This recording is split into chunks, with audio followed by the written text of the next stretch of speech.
Welcome to Aggie Land.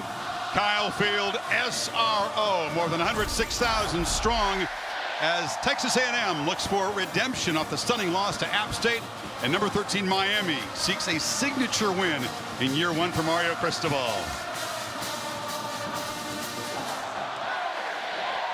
One of the great spots for college football.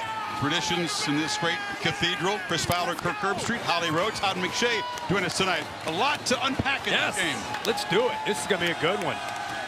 The change at quarterback for A&M. Max Johnson, the transfer from LSU. Big 6'5" lefty, grew up in Athens, Georgia. His uncle, Mark Richt, ex-Miami coach, here to watch him tonight. He was impressive last year for LSU. In his last start, he beat A&M with a last-minute touchdown pass. That's right. And I think his experience within the SEC, he had 14 starts while he was at LSU for a couple years before he came to College Station. Got beat out by Haynes King just because Haynes was in his third year in the system, the familiarity, understood the scheme. That's why he nudged out Max. But after a sluggish start, first couple games, Johnson gets to go. His main weapon on offense is Devon Achane. The running back is also a kick returner with 10 to 200-meter speed. He took one to the house in the loss to App State and scored the only offensive touchdown. And there is Tyler Van Dyke, veteran Hurricane quarterback. Borregales to boot it away. Achane from the goal line. Looking for a crease, sidesteps one tackler. He's dangerous. Achane trying to get free, and then he tackled from behind, limiting a touchdown with a tackle at the 36-yard line. Really, it's pretty good coverage here. I mean, this is what's dangerous with Achane, is he's got that speed, but look at that, breaks a tackle, makes another guy miss, and then his speed. And when he gets to the outside, it's very tough to slow him down. But Miami with decent discipline with their lanes, but just breaks the tackle, and then he's got the speed to break away. Devontae Williams made the tackle. So Johnson and the Aggies begin from the 36, and there's already energy in here. They were very excited here about the quarterback change. Play action on first down, pass rush. He gets it away, checks it down, and the catch is made by the tight end, Donovan Green. Well, the motion by Ainias Smith indicates man-to-man. Everybody clears out. The linebackers actually went with the action in the backfield with Achane.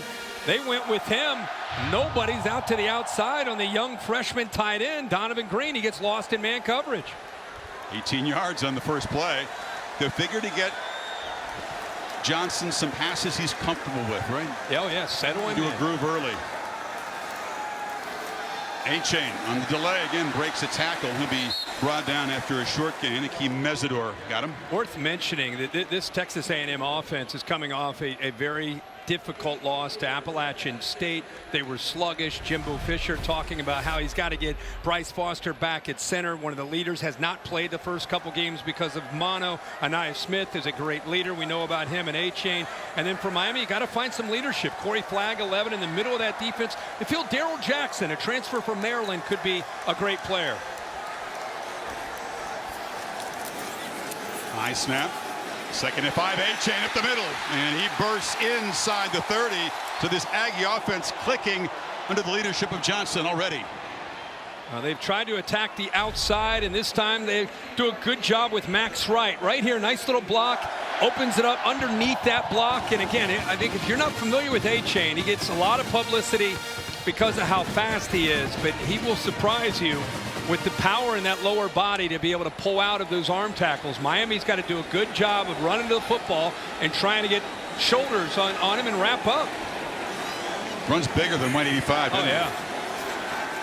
Johnson from the pocket and first down delivers a throw. Again, man open, and that's Ainias Smith. You just talked about him. He's down near the 12. Watch Max Johnson's technique, and every quarterback does it differently. Good job by mixing up run with pass. Watch his feet. A lot of guys like to move their feet. He just stands there. That's his rhythm, and you could tell that they did a nice job of giving him time. That was the question. Could A&M do a nice job of holding up for Max Johnson? And you know that Ainias Smith's going to get separation against most players are going to try to defend him in that slot in man-to-man coverage. It's a heck of a drive to start the game. Achane Runs right into the wall there. Caleb Johnson stopped him. And this A&M offense, it's almost like you watched him last week. Yeah. They couldn't do anything.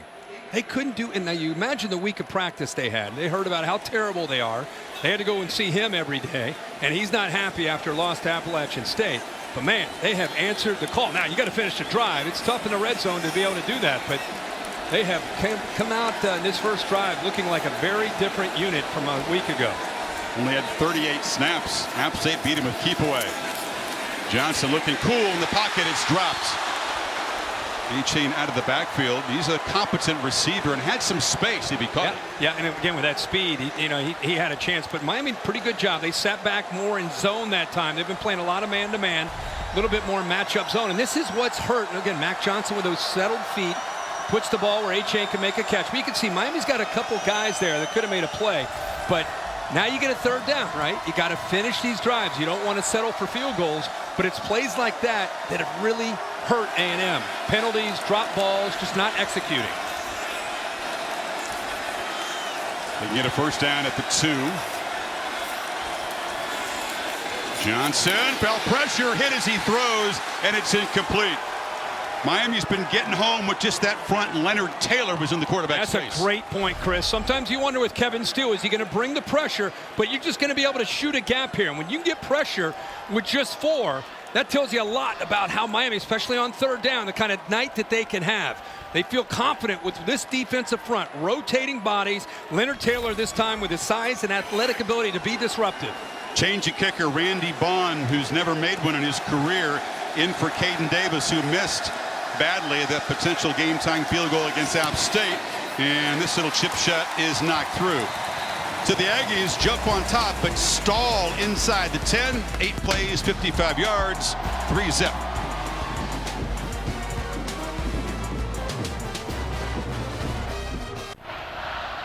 Week 4 in the SEC features games at noon Eastern. Number 1, Georgia. Man, of the Dogs looking scary for the rest of the world. Here comes Old Kent State on SEC Network Plus. Number 2, Alabama hosting Vandy. Prime time on the SEC Network.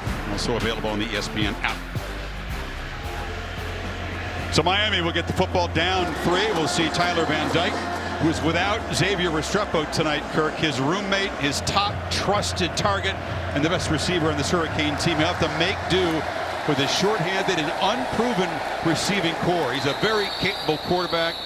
Solid stretch run, 6 straight 300-yard, 3 touchdown games to finish it out. Strong start to this year. Yeah, a really strong start, and he's going to find out tonight. In my opinion, you got a quarterback in Tyler Van Dyke who knows how to win on the road, so it gives you confidence that you can find a way to win. Remember last year he took over for De'Ara King, and his last 4 starts, I think he ended up throwing for over 300 yards in all of them. So a guy that I think knows what it takes, but he needs help tonight on the perimeter. And the first pass is complete. That's Mallory, their fine tight end. They want to get him a touch early, get him more involved, Kirk, because he hasn't really made an impact the first couple games. Yeah, and we were just talking about receivers, and you pick Keyshawn Smith, but you could also talk about Jacoby George also stepping in. You got DJ Scaife holding up to anchor that offensive line. Diggs 10 on the edge, and Antonio Johnson in the slot, a great leader for this defense. Tailback is Ole Miss transfer Parrish, who's had 200-yard games. It's a throw to the far side, and the catch is made by Redding. He's going to be stopped just short of the marker there. Tackle made by Jalen Jones. Yeah. Third down. A long throw there against soft coverage. He'll take that to give himself a chance here on 3rd and short. Playing with some tempo. And he'll stop and again. Just trying to catch him a little bit by surprise. Trying to get an indication of what coverage they're in, where they're trying to stem.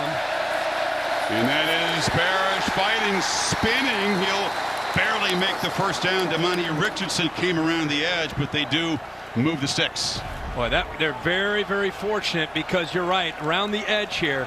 I mean, it's tough. He gets inside of that edge block and fights just hard enough to be able to pick up that first down. Good effort there on both sides. The frustrating thing for this A&M defense last week, they could not get off the field, couldn't make stops on 3rd down. Van Dyke lofting downfield, took a shot for Keyshawn Smith, and a flag comes out from this ACC crew. Jalen Jones again in coverage. Yeah. Jalen Jones, a veteran corner, but has not been playing a lot of football because of some injuries. Pass interference. Grabbed onto the jersey. Number 17. 15-yard penalty. First down. They're without Denver Harris and Smoke Bowie. There are 4 freshmen suspended tonight for A&M for violating team rules. Reports in the media they broke curfew last night. Yeah, up at the top of your screen, see him grab the shoulder pad, gets a hold of that jersey in the middle of that route. Pretty obvious that that's a pass interference. So Miami a couple first downs here to start their drive. Guy doesn't play the first 2 games. Now he's thrown in there against this Hurricane team. On play action, Van Dyke hit as he throws. He over the head of Brunson. And Brinson couldn't get near. LT Overton on the pressure. Another look at the suspension to the offensive side. You got Evan Stewart, a very talented 5-star receiver, and Chris Marshall, another receiver on that suspended list tonight. Yeah, and as you said, Harris and Bowie out, and team rules. Jimbo Fisher, I think, after the first couple games, trying to make sure people are held accountable, and if you don't follow the rules, you're not going to play. Simple as that. Parrish on 2nd and 10 has the edge. And the Ole Miss transfer with a little dead leg move down inside the 30. He has been a breath of fresh air for this running game. We just talked about Jalen Jones not playing a lot of football this year. Now, he's a veteran guy, but his eyes get lost. He's right here, but with the motion, this affects the safety. So the corner's eyes kind of get lost. You got a couple linemen pulling, and that gives you the edge right away. That corner 17's got to recognize that and come up and run support. I got a little bit lazy with his eyes, and it cost him. 20-yard gain. Van Dyke again, play action on first down, looking downfield, a dangerous throw. He tried to squeeze the ball into Elijah Arroyo, the tight end, and it was broken up by Tariq Chappelle. Now, he got fooled there by the safety, Chappelle. I think he thought he might be sinking back into deeper coverage, but watch him come off of his man and then eventually have a chance to make a play. Doesn't it look like he's locked in here? That's what I think he thought, and then he comes off of that man and almost comes over and make a play for an interception. Jalen Knighton, the electric back who's been battling injuries, played sparingly last week, didn't play the first game. He's now in there. He's got the football. The man they call the Rooster shows you his shimmy. He is dangerous with every touch. Knocked down at the 21 by Jones. I love the shimmy that you said, because that's exactly what he did right when he got the football. And how about the offensive line opening things up? Jalen Rivers, 64. A little shimmy at the beginning when he first got the ball, too. So some great quickness by Knighton, and they told us about him after now that he's healthy, what he's capable of doing in this backfield. Another 3rd and short. It's Knighton on a delay. He's got the first down, wrestled down to the 16. He's slow developing play. Jones again in the tackle. Speaking of something that's developing, is this Miami offensive line that Mario Cristobal prides himself on?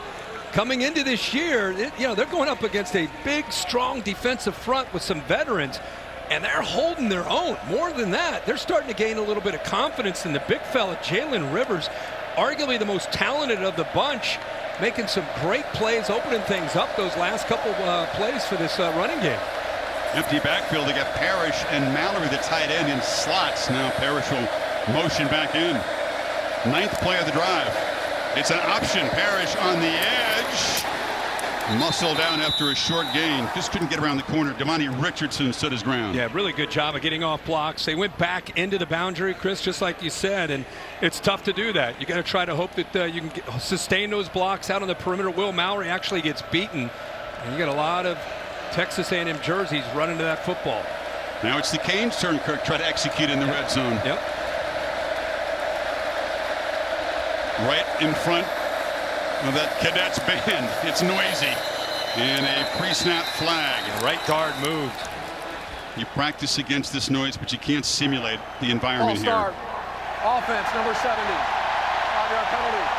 Second down. Cristobal is stern talking to that offensive line. It was, in his words, a mess of a first half last week. Penalties, sacks allowed, no push in the run game. They got going after halftime. And I really think part of the change from Mario and what they were doing last year with Rhett Lashley, with the tempo, it's just such a different scheme. I'm not saying one's better or worse. I'm saying it's very different. And I think the offensive line on the road, first time they've been in this kind of environment, you got to take a couple steps forward and take a step back. But this drive's been a great start up to this point. 2nd and 15. Van Dyke has time. Wheel route, and it's broken up. Edgerrin Cooper was defending. He had run out of bounds anyway, I think, before the ball got there. That was Parrish. He was really eyeing Redding, who works to the post. Watch the eyes of the quarterback. Look to the post down the middle of the field. He looks. He just doesn't have separation. You got a safety in the middle of the field, so his outlet or check down there, he goes to the rail route down that right sideline, and just pretty good coverage there on Parrish. Sure was. It's a big linebacker. Cooper running with him. So now 3rd and 15. Knighton's in the game.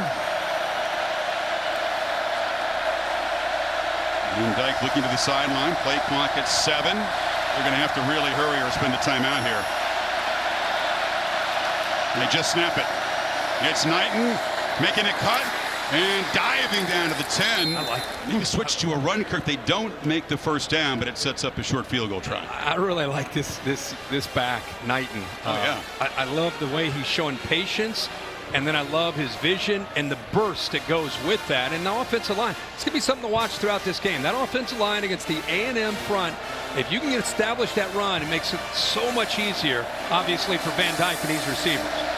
28-yarder for the reliable Andres Borregales. Second-year kicker. And he makes it 21 of 25. There's going to be a rolled R or two from matching field goals on the opening drives. Midway first quarter tied up at 3. Borregales.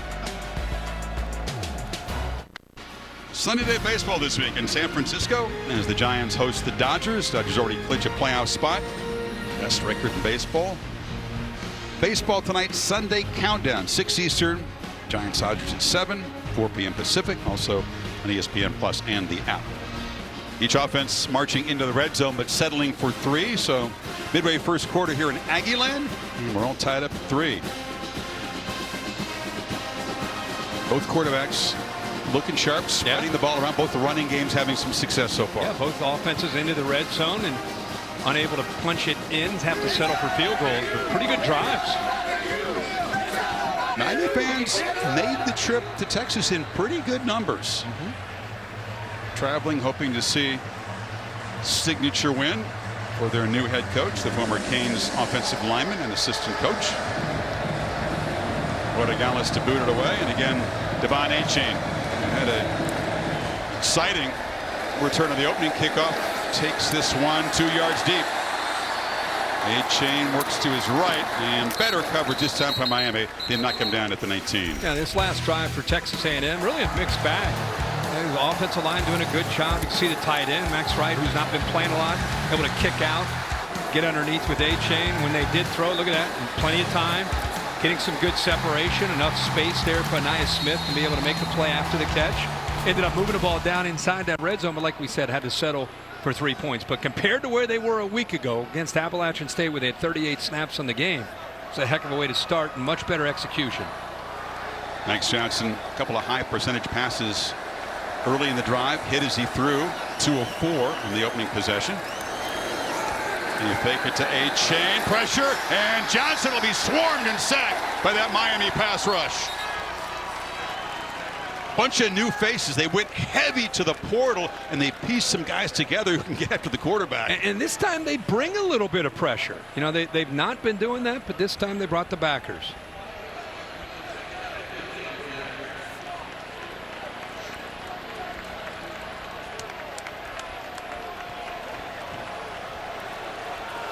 Well, thanks, and welcome to Aggieland. Chris Fowler, Kirk Herbstreit, Holly Rowe, and Todd McShay. You've missed an exchange of field goals on the opening possessions for Texas A&M and Miami. And now with new quarterback, Max Johnson under center.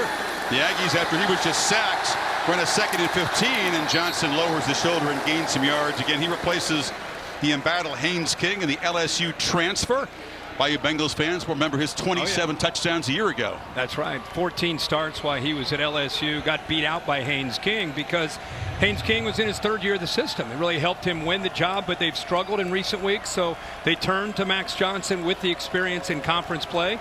See if he can get this offense going. If you're just tuning in, they had a great opening drive compared to what they looked like a week ago against Appalachian State, but settled for a field goal in the red zone. See what the big 6'5" lefty from Athens, Georgia, with his uncle, Mark Richt, here to watch the game could come up with on 3rd and 7. Pressure again. Johnson stands and delivers across the middle. It's incomplete. They are in his face. DJ Ivey was in coverage against Devin Price, and here comes the punt team. Wow, really good job of coverage downfield. You watch Max Johnson. He's starting to feel a little bit of heat. They're starting to crank up some linebackers, which they did not do in the first drive. Pretty good coverage here, and you can see at the top of the route, good job of getting his left hand, DJ Ivey, around without interfering with the receiver on that crossing route. Good timing.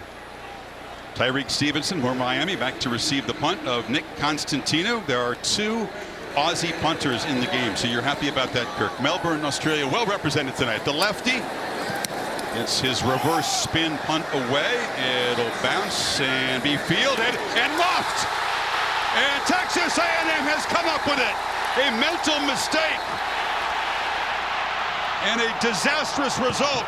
And Texas A&M is set up inside the Miami 30. It looked like Chris Russell got down there and picked it up, the linebacker. But what a mistake by Miami.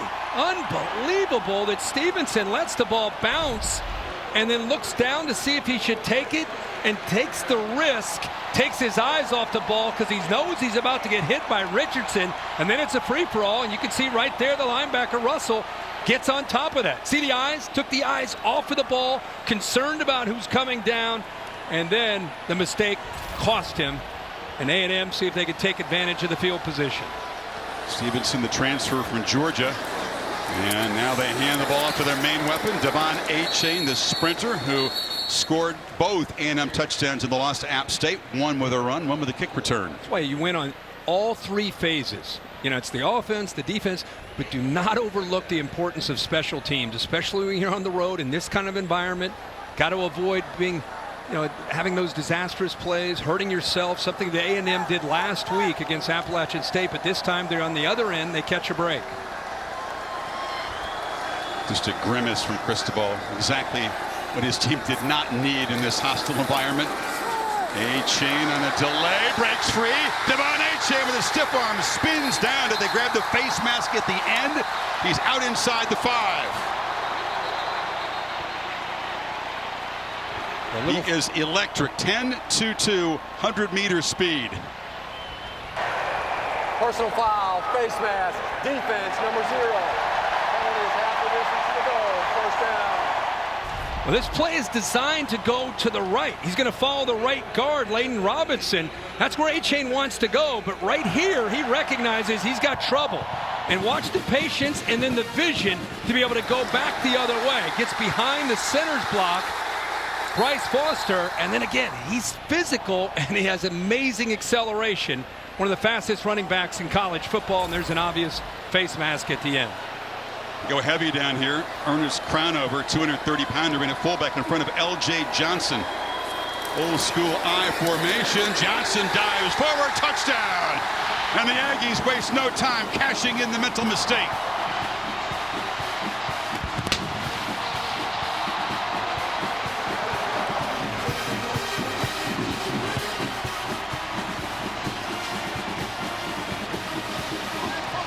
Three plays, 28 yards with a penalty, and Texas A&M gets the shot in the arm. This offense has sorely needed a short field, and they make short work of it.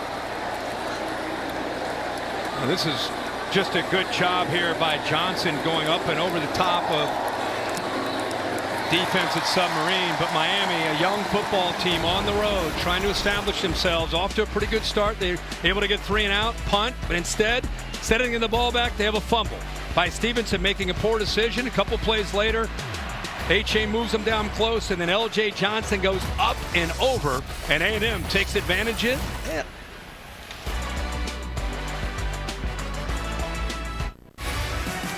And welcome to ESPN College Football Primetime, presented by Geico. This presentation of the SEC on ESPN.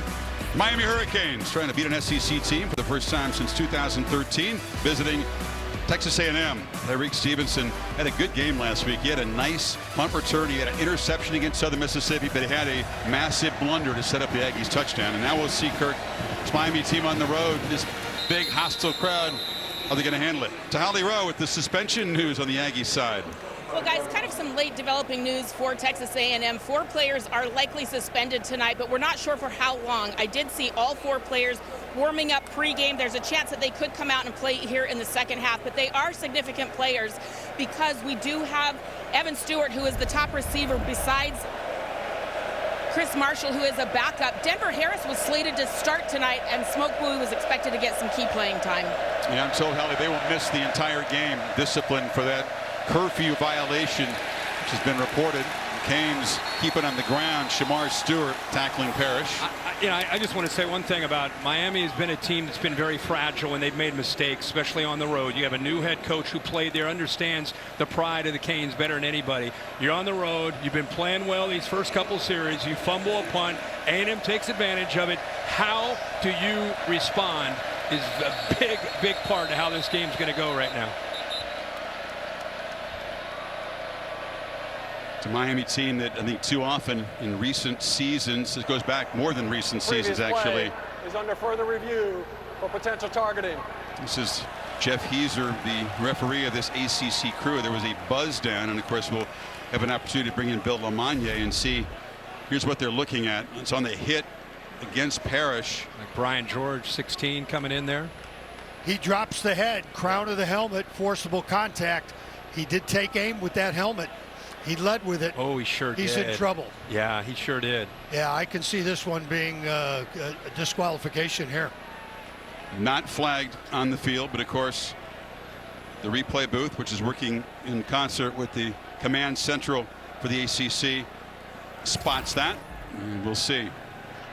Well, it's been an interesting week in Aggie land. The Appalachian State shocker a week ago. You guys took game day there. They had a wild win today. My gosh. But urgency, redemption. Jimbo Fisher was very pleased by the week of practice of his Aggies. Now, you get the suspension news that the Holly just gave. You wonder how that figures in. I think, I don't know what they did, but, you know, after the week that they had last week. There is a personal foul with targeting against the defense, number 16.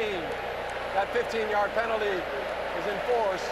Automatic first down. So Bill is in fact right. So he's gone. George is gone. But after the week that they had last week, and then all of a sudden 4 players aren't going to follow the rules, and they're young players, I think they got to have consequences. So I think it helps the team understand that Jimbo Fisher is serious about this. But this game and the way it started, I'm saying this because if you're a Miami fan, you're used to watching this and saying, oh boy, here we go. But it feels different right now with this Canes team, and I'm anxious to see with Mario how they respond to a really, really difficult set of circumstances there early in the game. And no time to be fragile on the road, is there? Penalty moves the ball to the 41. Again, Brian George is out. It's a flea flicker. Van Dyke threw a touchdown a week ago on a flea flicker. This time he finds Redding for a more modest gain. But Josh Caddis just loves a flea flicker. Oh, he sure does. And he's looking, to try to get this ball thrown deep. The outlet would be right here, and he's just going to look at the safety. Does the safety get deep and take away the deep throw? This is who he's looking at, trying to make that decision. And once he gets downfield, he goes, okay, I'll just check it down and still pick up good yards. It's Parrish trying to get around the corner, and he is going to be dragged out by the back of the shirt. Monty Richardson. Sound tackler in that Aggie defense. Bill, is horse collar still a thing? You gotta update me. All these rules are changing because I see a lot of plays where it looks like a horse collar. Help us out on that one. That looked to me like he did grab him at the top of the neck there. Yeah. And he did dislodge him a bit, took him off balance. So I'm surprised that wasn't called. Here you go, Bill. What do you think? And that horse collar tackle. Okay, that's what I thought. Jalen Knighton back healthy. Got a free play, and he will take that free play and make a long throw, and a catch made at the 32-yard line by Keyshawn Smith. One of the guys who's going to have to step up because Xavier Restrepo, the roommate of Van Dyke, by far his most trusted target, is out, injured foot. He heard it in practice this week. And they'll decline that. Results of the play, first down. And that's one of my keys to the game is how the young receivers step up. And here's Keyshawn Smith. Now A&M has been playing a lot of tight press, trying to disrupt the timing. This time they sink in coverage, and with the free play, Van Dyke's willing to take a chance against that soft coverage and hits it. You also get Jacoby George back. He missed the first couple games with the suspension, number 15. The sophomore counted on to make plays in the absence of the reliable Restrepo. And Dyke rolls on first down and delivers incomplete, just out of reach of Smith that time. pretty good Much more coverage. comfortable in the pocket, isn't he, Ben? Yeah, I mean, he can move around. He's a pretty athletic guy, but he likes to push the ball down the field because he's got that big, strong arm. And really, to me, it's not so much about Van Dyke. We know what he can do. It's about the timing and the execution with these young receivers where they're still, early in the year with so many new faces, still trying to get that game speed downs. And in a tough environment on the road, it's a work in progress and it's a feel. Each rep counts. They've been running the ball well. The offensive line's been doing a heck of a job, moving people around. Knighton and Parrish have had success. There's a long throw. Brashard Smith and a nice tackle in open space by Jalen Jones. He made about 5 or 6 tackles already. Yeah, it's a run-pass option where he's looking out to his right. He's got 3 receivers, and he's looking at the inside receiver, and he sees that cushion. So he's got 2-on-2 to the outside. He thinks, okay, we're going to be able to block that. Somebody's going to be able to get away and be able to pull away and make a play. And instead, the corner does a nice job. Both the DBs do a good job of getting off those blocks. You have 2-on-2 with a big gap like that when you're slot receiver. You got to win on the outside. Timeout taken by Texas A&M in front of this 3rd and 9 play. So Miami has moved the football well each of their possessions. Settled for a field goal from the red zone. First timeout. Take a look at tonight's Bear Paint game plan. Yeah, for Miami, I talked about road focus. You come on the road as a young team. You got to be able to focus and not worry about all the outside noises, maybe the distractions, maybe a mistake like we've already seen. Talk about the young receivers needing to step up. A&M execution, which we've seen. Much better job up front. They had way too many miscues, self-destructing against Appalachian State, and then play as a team. All this talk about 5 stars, NIL, bunch of individuals is what I saw a week ago against Appalachian State. You got to play for each other. You got to play to win the game. That's what Jimbo Fisher is trying to get his young team to understand. They're in fringe field goal range for Andres Borregales, but Van Dyke thinking about converting this 3rd and 9.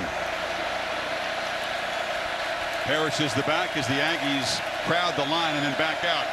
Pre-snap chess game and lots of time to work with on the play clock. Chris, he's got Will Mallory up top. He's a big tight end that has receiver skills at 6'5". Van Dyke looking to his left and delivers incomplete. Just flat out dropped by Parrish, who might have had the first down easily, and he held on to it. Now they're playing a matchup zone. It eventually becomes man-to-man, and you get to the outside. Watch the linebackers kind of looking around, identifying who am I going to take, And because there was a little bit of hesitation and doubt by Cooper on who to take, he's slow to get to the outside. Ball could not be thrown any better. Plenty of yards after the catch. Would have been a first down. So Borregales converted a chip shot earlier on from 49. And line drive off to the left. So the drop on 3rd and 9 proves costly. Canes can't convert, and the lead is still 7. He just didn't look comfortable at all. Pretty good hold. I mean, the ball never really had a chance as soon as he hit it. It was way left. Grass is cut low. It's almost like a putting green out here. Yeah, he just pulled it. Should be a nice surface to kick off of. So if we're keeping track of all this, you had the miscue on the punt by Stevenson that A&M's able to take advantage of after a 3-and-out, where Miami's defense had done their job. You drop a pass on a 3rd and 9 that would have been a first down, and then you ask your kicker to make a long field goal. And first quarter, Miami playing better than you would think based on being down 10-3. So Max Johnson back to work here. Canes have been able to affect him, pressure him in the early going. A-Chain runs smack into the middle and is tackled after a short gain there by Wayman Steed, the backer.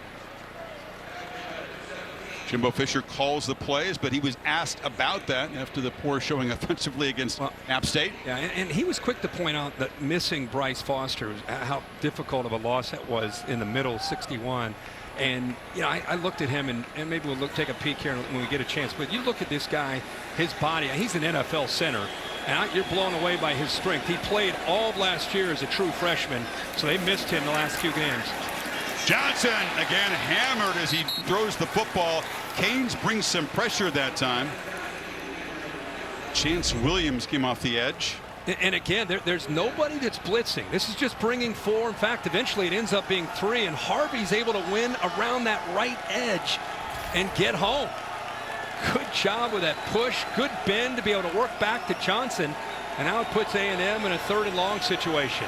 Good to see Kevin Steele back coaching again as a defensive coordinator. Knows Jimbo Fisher offenses very well. He's been everywhere. Sure has. Johnson's last 4 incomplete. He has been harassed lately by this Miami defense. Showing pressure on the left side, going to drop out of it. This time has good protection and delivers across the middle, incomplete. And good coverage again by DJ Ivey.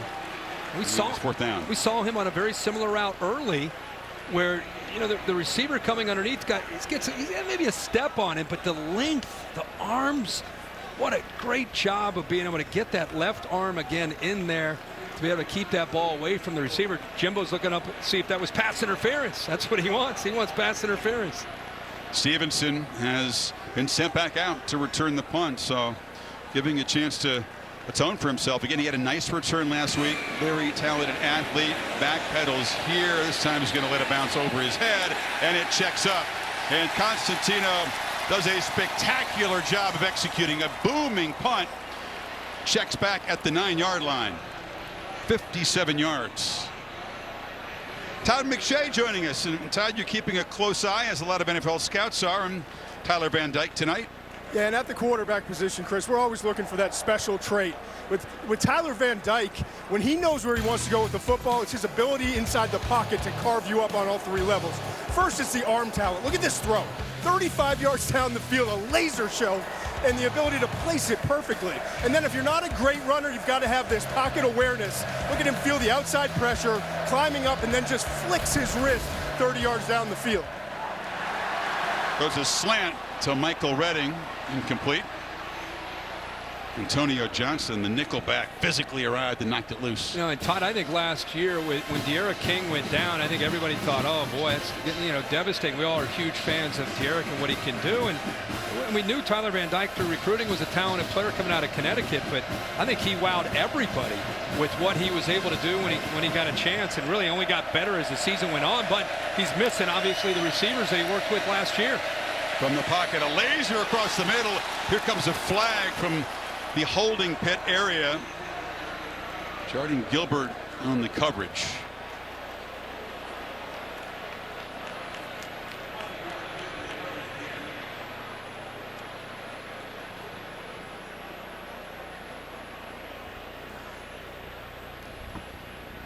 Busy start for Jeff Heiser and this ACC crew. Holding offense number 70. That penalty's declined. 3rd down. Well, Lawson guilty of the hole, pretty obvious in there. Yeah, to our left, the right guard gets beat off the ball. Pretty good job by Turner getting inside, and then he just wraps up around him to bring him down, prevent him from getting to the quarterback. But they decline, and now you got 3rd and 10.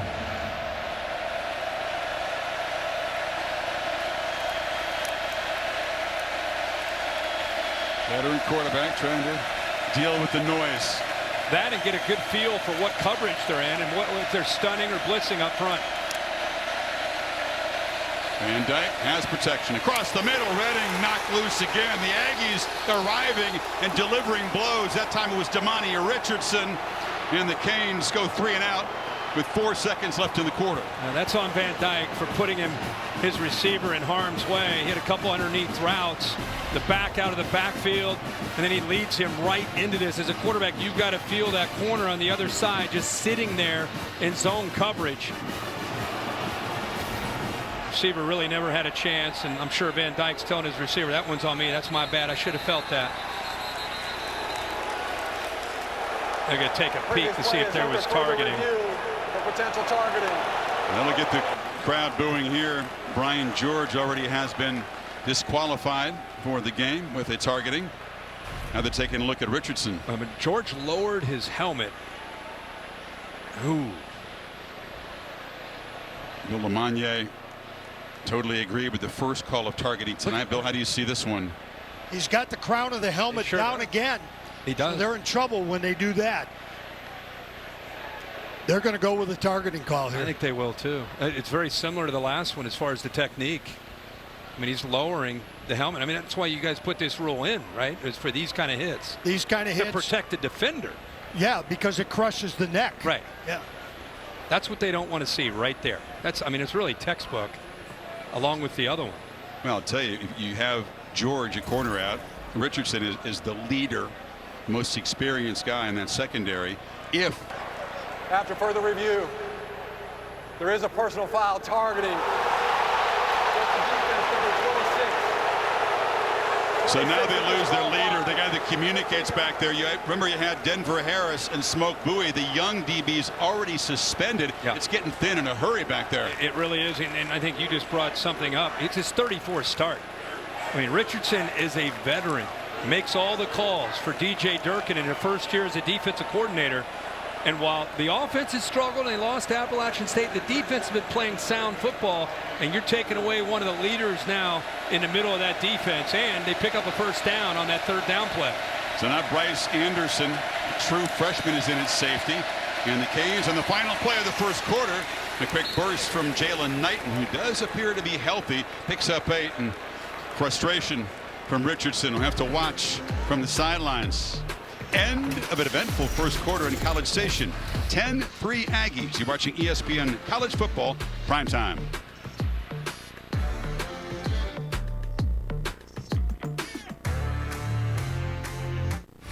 Now, great scene. 106,000 expected SRO. ESPN College Football Primetime presented by Geico. And this presentation of the SEC and ESPN.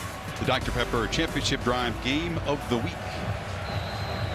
So the targeting call against Richardson on what would have been a 4th and 10 play prolongs the Miami drive. They pick up 8 on first down, and now feed Knighton again in the running game, who bounces for a first down to the 35. Now, they opened this game. We were on ESPN News while the Mississippi State and LSU game finished, and I remember talking about how impressed I was for this Miami team to get on the road, and all of us are focused on Mario. What are they going to do with Van Dyke and these young receivers? And man, the offensive line took control. They were averaging 6 yards a carry. I feel like the last couple series it's been all about the pass, and I don't think they want to abandon that running game.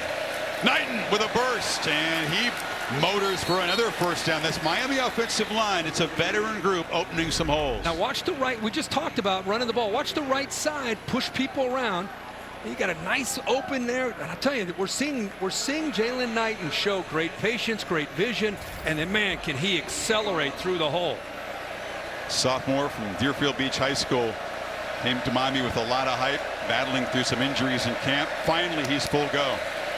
He and Parrish are an excellent 1-2 punch. I mean, it didn't take a great back to run through that. He picks up 7 more. Yeah, we just talked about the running game, and now you're starting to see, you know, Josh Gaddis, the offensive coordinator who came down from Michigan to join Mario and try to get this offense going again. It's a very different approach with how he's trying to attack from where they were last year with Gaddis.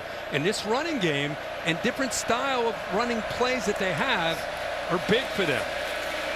This is Parrish, who gets first down yardage to the 41. They've got some speedy backs. They got a big physical guy in Thad Franklin. We'll see him down near the goal line. It's a good stable. And now with what you can do, you run the ball. They've had about 3 or 4 straight runs showing that physicality up front. Now you can go to that pistol and show some play action, and you get some one-on-one matchups because the safeties have to come up and respect the run game, and you can get a little bit more of a balanced approach. I think that's where Josh is trying to go right now. You know Gaddis well. This is the part of the field where he'll take a shot.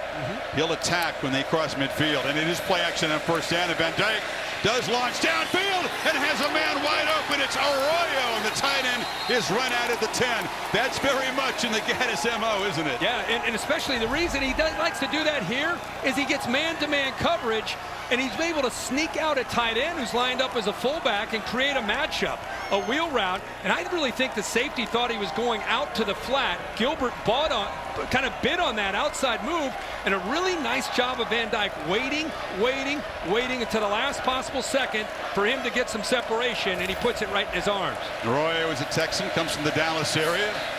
Extra excited this week. Now Van Dyke on the run, a long throw, just throws it away as a flag down. Far side of the field. I think he had a lineman downfield possibly. But the only thing, that flag was way on the other sideline.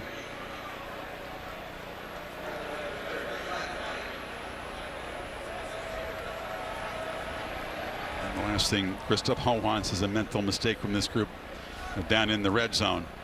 Miami stalled their first trip here. Receiver downfield, number 60. 5-yard penalty. First down. Look at Mario. I mean, he takes such pride in the offensive line. I mean, he takes pride in the whole team. But you see his eyes looking out at Nelson. Of course, he was an offensive lineman at Miami. Look at him. Look at the intensity. Coached O-lineman his whole. He still spends a lot of time with him at practice. First drive, they moved just like this. Into the red zone, had to settle for a field goal. He wants a touchdown down here.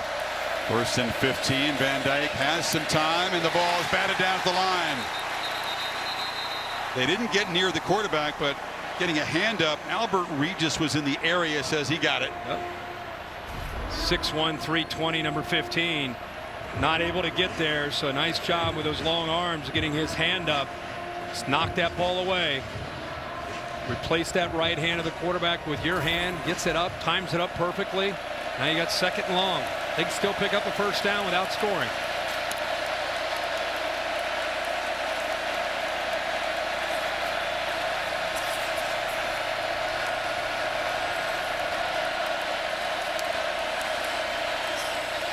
Knighton bumped into a blocker and is knocked down at the line of scrimmage. Tyreek Chappelle clogged things up off the corner. Reminder that, as you see, Damani Richardson, he and Brian George suspended for targeting early in the first half. Denver Harris and Smoke Bowie, the young DB, suspended for curfew violation. So getting thin back there. Yeah, but Tyreek Chappelle steps up as a corner. He really set the edge, forced that to the inside, and defense able to rally. So DJ Durkin there, well-traveled defensive coordinator. 3rd and 16.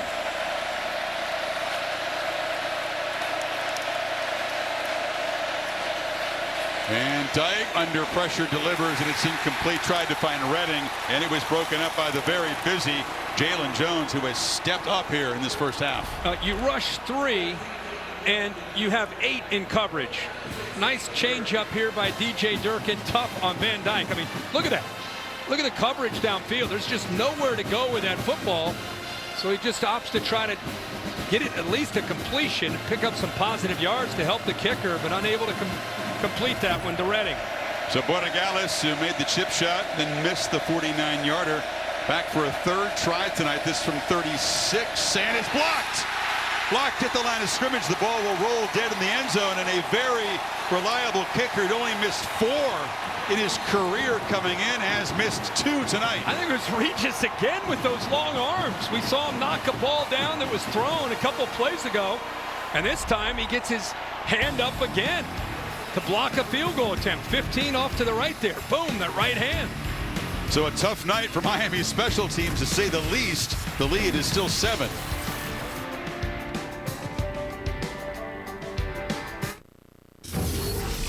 You're watching the Dr. Pepper Championship Drive Game of the Week.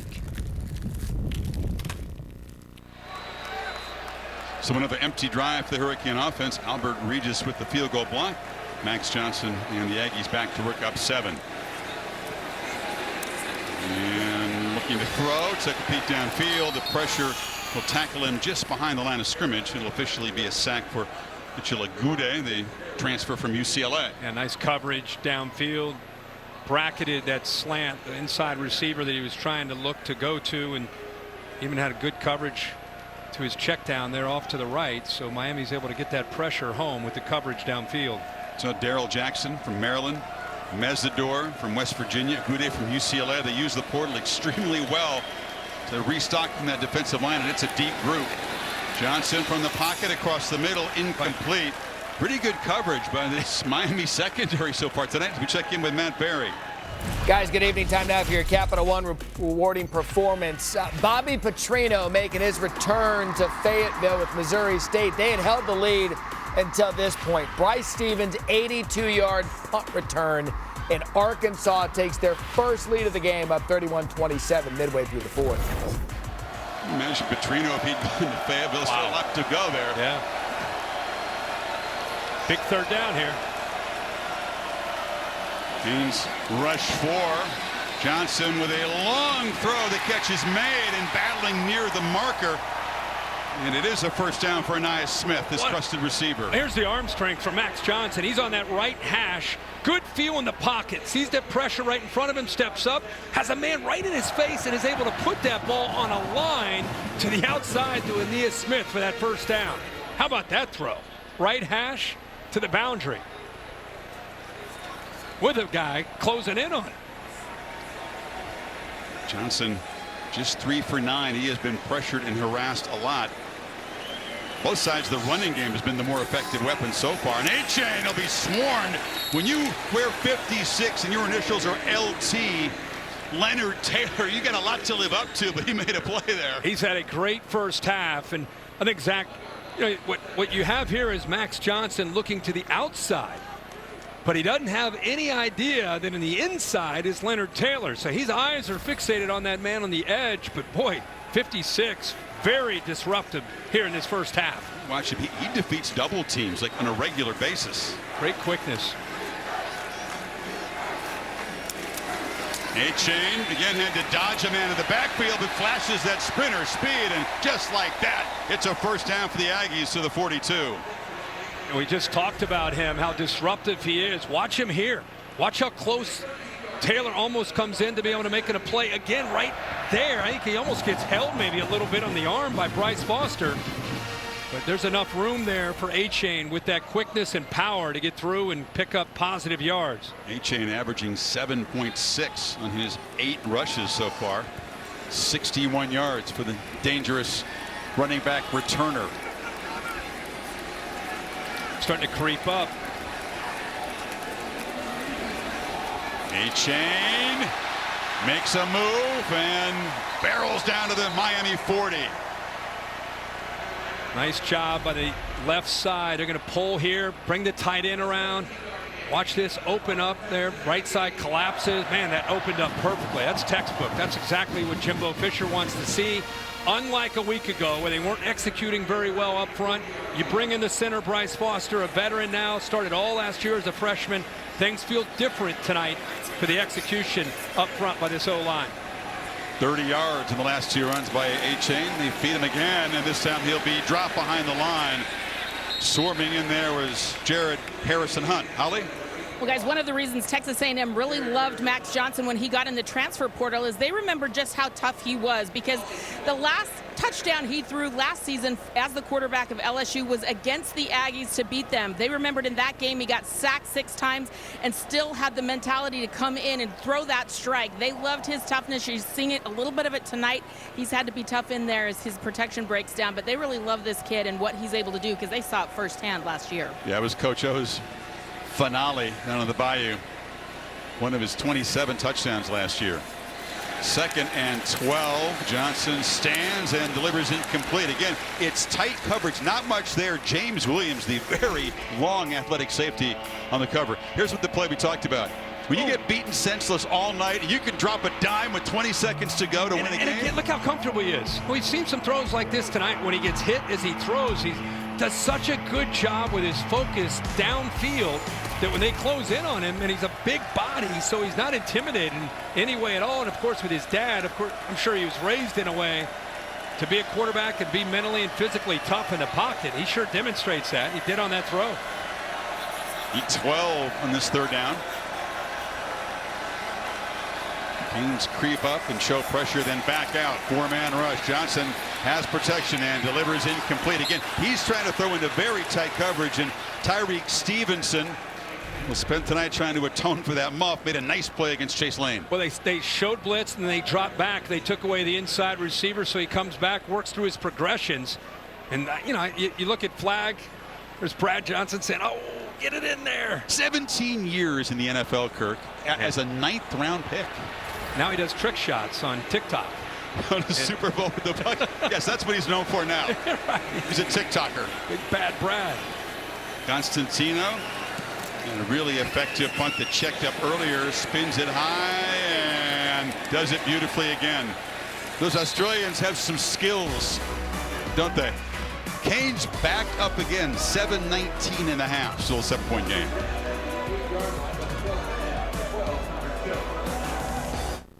ESPN College Football Primetime. is presented by Geico. Switch today and see all the ways you could save. Keep away by the Mountaineers. They just beat him with old-fashioned football, kicked a field goal. Aggies missed one that would have decided. How about that finish today after game day? Oh my God. Was it Boone? Incredible. Last play of the game, heave-ho, Chase Bryce hits it. But last week, everybody was shocked by what Appalachian State was able to do winning here at Kyle Field, and it's been a different A&M team tonight. Miami's fourth possession, Kirk. They've driven it 65, 44, and 73 yards. They haven't punted yet. There's Haynes King, who was the starting quarterback the last couple games, and now Max Johnson in for him. And they feed the ball to the left side. This is Parrish spinning and makes a nice run to the 15-yard line. Bryce Anderson stopped him. Yeah, they've moved the ball. They've had some success, but they've hurt themselves. Kind of like A&M last week. Tonight, it's been Miami. They had the miscue on the punt, led to an A&M drive, missed a 3rd and 9 conversion, and then they've had some field goal opportunities, missed one, and then got another one blocked. So Miami's having to continue to fight through this. For the Aggies, Kirk, they've had 3 major penalties on defense and 2 disqualifications for targeting. So their share of miscues too. Parrish fights. It'll be a first down at the 19. Anderson stopped him again.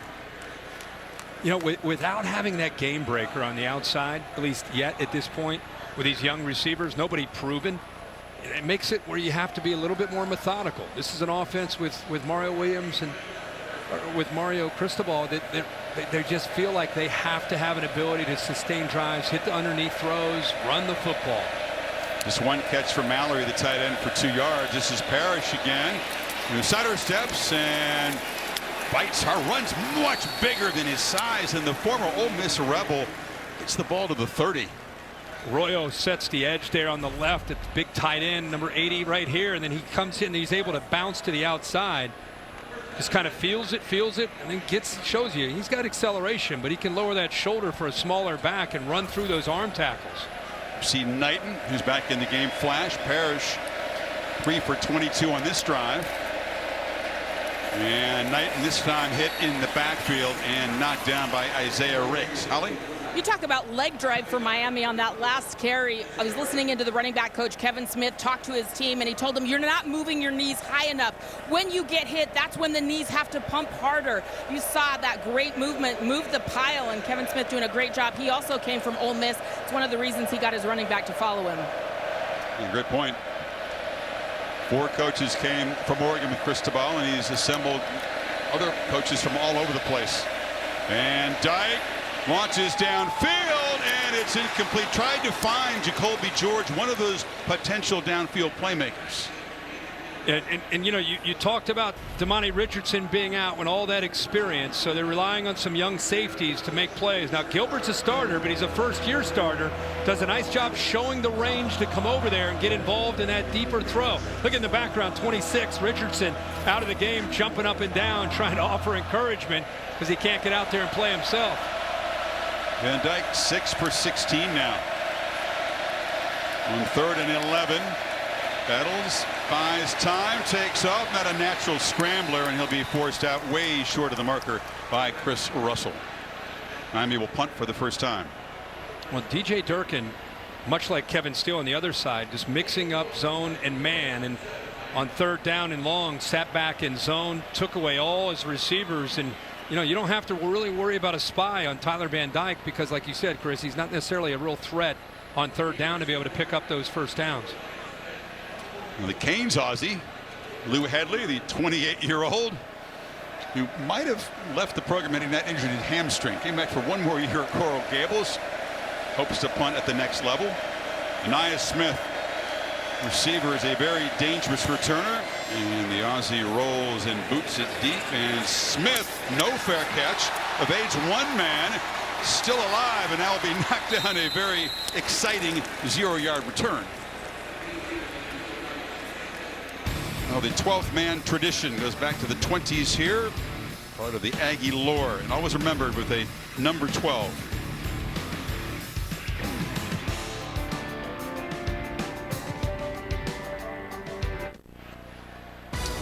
Back on ABC next week in primetime. Saturday Night Football back to the Horseshoe. Buckeyes put 77 and counting on the board tonight against Wisconsin. The Badgers 66 points scored in a lopsided win. It's always a great matchup. Both teams need that win. It's fun to see them collide early. Johnson hands off, and this is Amari Daniels, Miami Central High School product. So pumped up tonight. He'll know about half the game's roster, but probably played with them since he was 5 or 6 years old. Boy, they're pulling those linemen around and giving A-Chain a chance to kind of pick, just wait to the outside and then wait until he can actually, it's Amari Daniels, just wait till he gets to the outside and then accelerate through that hole. Nice outside zone, pulling the lineman up front. Moko led the way there, 66.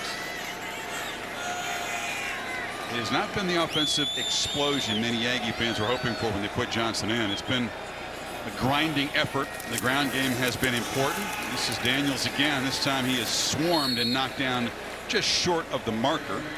Chance Williams got him. 3rd and 1 coming up. I kind of knew coming into this game we'd have a heck of a battle up front. You know, A&M, even though they have Aniyah Smith, they don't have, just like Miami, they don't necessarily have that vertical threat. And so you're looking at running the ball with A-Chain and hitting some of the underneath throws, intermediate throws. So you knew the pit would be a war on both sides, and it's really lived up to that. Short yardage backfield, Crown over in front of Johnson, the same 2 guys who were lined up when they scored their short touchdown. This time it's just a 1st down across the 30. This time Kevin Steele on that short yardage, trying to get those linebackers to be able to hit a gap, shoot a gap at A&M's offensive line. Really good job, especially the center. Man, it's good to see Bryce Foster back in this lineup. Makes such a difference. Missed the first 2 games, battled with mono for 4 or 5 weeks, back healthy, was their center all of last year. Just kind of anchoring them up front. Final 2.5 minutes in the half. 2 timeouts for Jimbo Fisher to work with. Going to keep it on the ground with Daniels. So Johnson comes in, has visions of sort of creating big plays, getting Aniyah Smith involved. The other sprinters on this Aggie receiving corps, they haven't been able to hook up for big plays yet with the pass game. No, they just don't. They don't have that vertical threat. You know, they don't have that guy that can stretch the defense. I mean, you have a guy like a Jalen Preston or Chase Lane that can from time to time, but not consistently. So Miami doesn't feel threatened downfield. A-Chain out of the backfield. He's a threat, but a nice open field tackle. That's the way to get him down. Cameron Kitchens, that's a tough assignment against 6 in the open field. Now you take Evan Stewart, who's been suspended and not playing tonight. You take Chris Marshall out of the lineup, and you're looking at guys that just are tough underneath, but you want to give them the ball in space, especially A-Chain out of the backfield. But a nice job there by Kitchens. At this point, not a lot of urgency by Fisher. He's keeping those 2 timeouts, letting the clock run. He needs 6 on this 3rd down. Off the play action, Johnson pump fakes and now checks it down to A-Chain. Defender fell down. That was James Williams. He gets up and makes the tackle, but it's a 1st down at the 47. A-Chain does not get picked up. Look at him playing a lot of man-to-man, but with the blitzing, the twist, the stunts, they're trying to get home. And of all the guys you want to leave alone, that's not the guy. Miami's going to call a quick timeout here to regroup. But yeah, you don't want to leave A-Chain alone there on the 3rd down. See if the Aggies can make something with the final 53 seconds when you come back.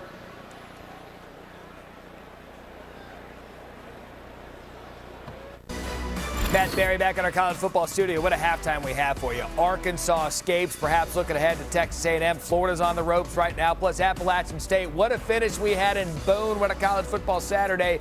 And Georgia still looks the part. Jesse Palmer, Joey Galloway. Join me coming up at the half. Chris and Kirk, what a day it's been across the country. We say that again, Matt, right? Matty. A month it's been. Unreal. 1st down. Aggies still with the 2 timeouts. Johnson, crowded pocket, long throw, no chance to make a play. Tried to squeeze it into Aniyah Smith. Both quarterbacks not that comfortable so far with what they're seeing on the other side from opposing defense. And I think it's a combination of being able to get some pressure around them, and then also mixing up some coverages. You've seen some man-to-man. You've also seen some zone, and you always have to do that against quarterbacks that have experience and have that ability. Max Johnson for A&M. There's a good look at Van Dyke. He's facing some of the same issues. 2nd and 10. Johnson checks it down, and they are standing there and just waiting that time for Smith. Kitchens on the tackle. Well, that's a much better job of keeping an eye on the back A-chain and just being aware of where he is. Remember the last time we saw him sneak out on a 3rd down? Nobody there to account for him. This time, their top player, in my opinion, in that secondary, Cameron Kitchens, able to lock down. Well, it couldn't be worse than last week in Appalachian State when the Aggies offense ran just 38 plays. They've run almost that many in the first half, 33 of them, but they've had to really earn it against this Canes defense. They have, yeah, and you knew they would, but you also knew they had a tough week of practice. They were embarrassed, so you knew they would come out and play much better. I mean, it's 10-3, and it feels like it's, I don't know, 20-3 or 24-3. Like it just feels like it's Miami hasn't played really that well, and yet they're still on the road hanging in there. Be interesting to see how this half ends for both these teams. I think they've actually outplayed them, if not for the muff punt by Tyreek Stevenson, which set up a very short touchdown drive and 2 missed field goals, one of them blocked by Regis. Special teams have been the difference here so far. A-chain moves out Kirk in the slot, so you have to keep an eye on him on the right side. Need 8 on this 3rd down. Canes do bring some pressure. Johnson is flushed, chased, and sacked. Slammed down by Jafari Harvey. And the Canes defense has knocked him down 3 times tonight. Yeah, that's a really good job of just hustling, not giving up on a play. I mean, it's coverage downfield. Let's be honest. I mean, they take everything away, and then just as a spy there, usually known as a guy that's going to come off the edge, but they use him in a different role where he's just a spy, and he's able to use those eyes. But give credit to the coverage downfield of taking away all the options there. Neither coach spending a timeout. Intended to send to the locker room just like it is. So special teams huge. Cristobal's team battling on the road. They outgain A&M, but trail by 7. Let's go to Holly with Jimbo Fisher. Well, Coach Fisher, you made a change at quarterback. How do you evaluate how Max Johnson was able to do in that first half? Good job. I mean, again, we got to protect him. Doesn't matter who your quarterback is, you got to protect him and give him some time. He made some nice plays early, and we've done a good job taking care of the football. We're up 10-3, had an opportunity or two. Wish we could have missed a couple run plays there if we could have popped, and then a pass one. But we're 10-3, got to play the second half. You've lost 2 DBs because of the targeting. You've got 4 suspended kids out, 2 of whom are DBs. How do you anticipate them playing in this game? We don't. If they're suspended, they're suspended. We play with what we got. Thank you, Coach. Thank you. You might have done some yelling in practice this week, judging by the voice there. No doubt. So, end of the first half in College Station. 10-3 for the home team. For the halftime report with the studio, Matt Barry, Joey Galloway, Jesse Palmer. They promise good things at halftime. We'll see. Chris Fowler, we deliver on our promise each and every Saturday at halftime here. We're going to start with Arkansas. Welcome back to the Dr. Pepper Championship Drive Game of the Week.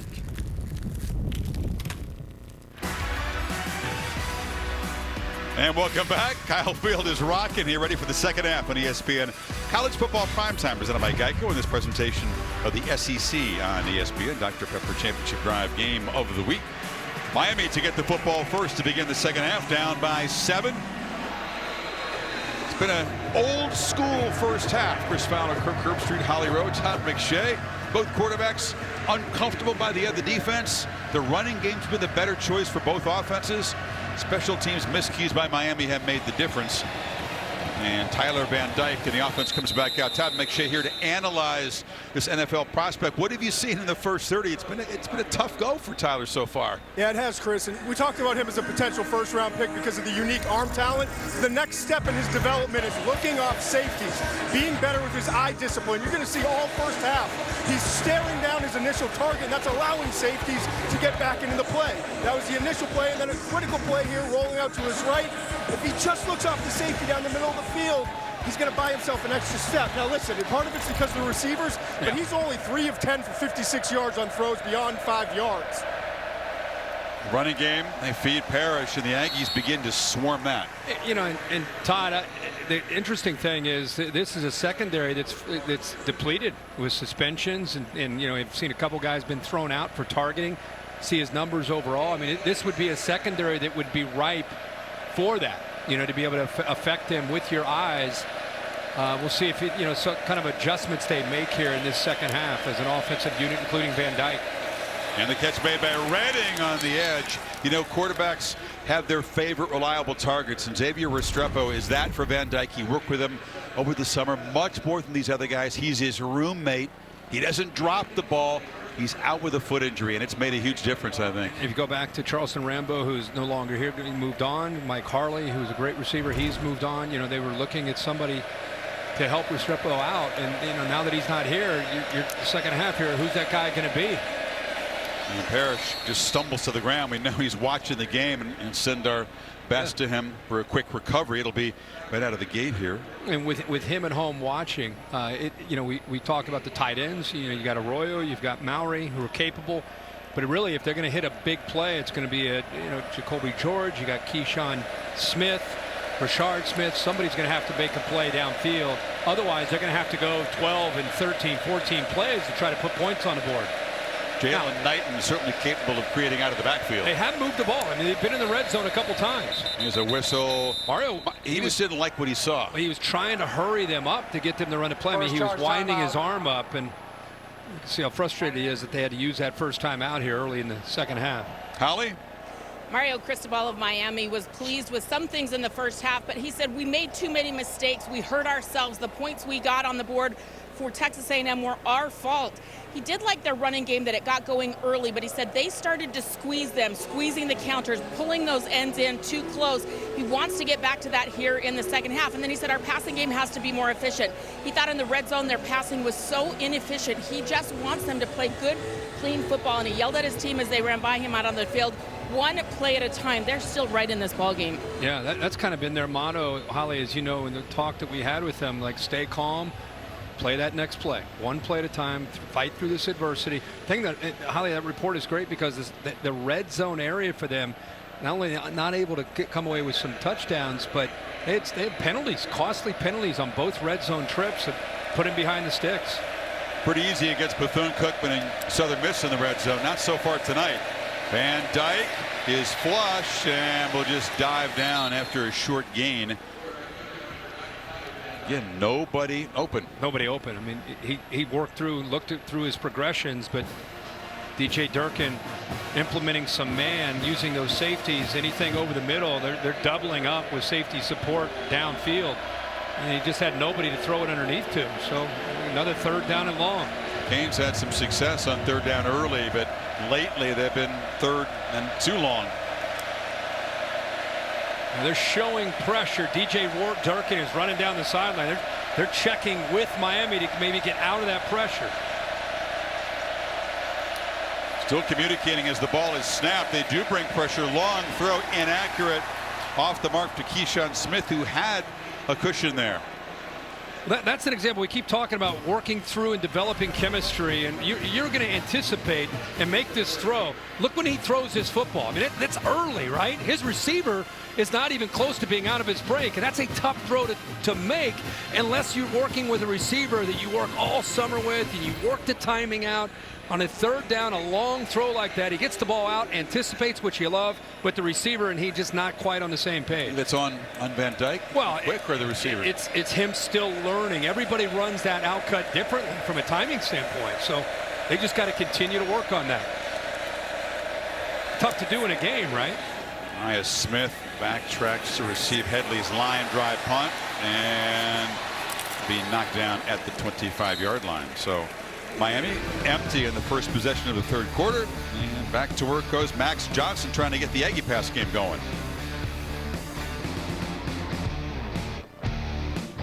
On Monday night, two football games on two networks. Josh Allen and the Bills home opener against the Titans on ESPN at 7:15, and over on ABC at 8:30.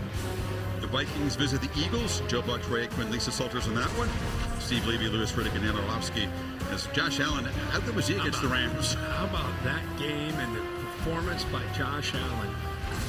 About as good as you can, and with a little attitude with it, you know, running, throwing. Here's the keeper by Max Johnson. Not the blazing speed of Haynes King, but he's a competent runner, and that's the first time they've turned him loose tonight. It's a first down. He's reading Harvey. You know, he's been running this, and I thought that's kind of interesting that he's reading this end man, and I didn't know he would pull it, but it kind of surprises everybody. 6'5", 220, pulls it just enough to remind you better respect him and not collapse down on these running backs.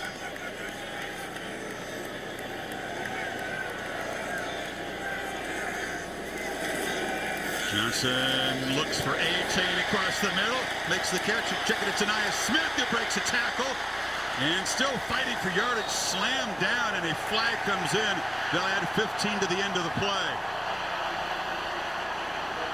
Smith, not maybe a burner, but very crafty, very strong with the football, 25 yards plus 15 when James Williams here. Yeah, their most proven receiver, most reliable. Unnecessary roughness defense, number 23, 15-yard penalty, first down. A-Chain works to the outside. He goes out here, and you'll see the linebacker go with him. Once he clears out, man-to-man, look at that nice throwing lane for Max Johnson to be able to get that in there. This is what makes Nia Smith so good. He's a running back out there playing wide receiver. And Miami, another costly mistake here, trying to bring him down. Body slams up there by James Williams at 15 yards on. This call, the penalty, was definitely 0. So the Aggies suddenly set up at the 25, threatening to add to this lead. A-Chain hit in the backfield and spun down for a loss. That's big. Akeem Mesidor. Strong, speedy, smart, savvy, does his homework. And Max Johnson liked to have that one back. Mesidor fooled him. See his reaction. He's reading. Again, the zone read here by the big man. He collapses down. He's got to pull that. Watch 14. Oh, he's frustrated with himself. Knows he should have pulled that and went around that edge. Little wrinkle here for the Aggie offense that Canes defense not quite expecting. He's trying to keep the edge defender off of A-Chain. Smith goes in motion. Johnson looks for A-Chain out of the backfield, breaks a tackle. Devon A-Chain still running. He'll score.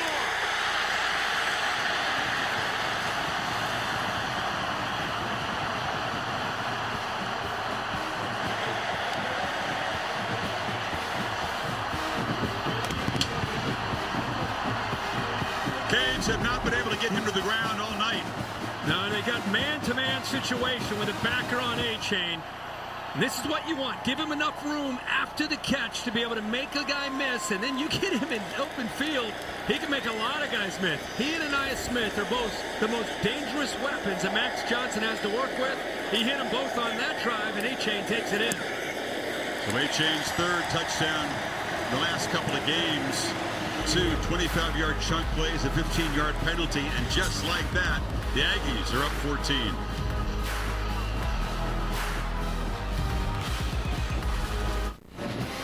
I want to bring in our new ESPN sports injury analyst, Marty Jaramillo. You'll see Marty across all platforms, different sports. He brings decades of experience. Marty, welcome. We've been talking about Bryce Foster, the center for the Aggies, who is coming back after a bout with mono. Why that's a concern for a football player, and why getting back to game speed is such a challenge. Wow, what he is doing today is absolutely remarkable. He battled weight loss. He battled severe fatigue. And mono is taken very seriously by the medical staffs because the spleen can actually enlarge, and you have to stay out of all contact sports, vigorous exercise.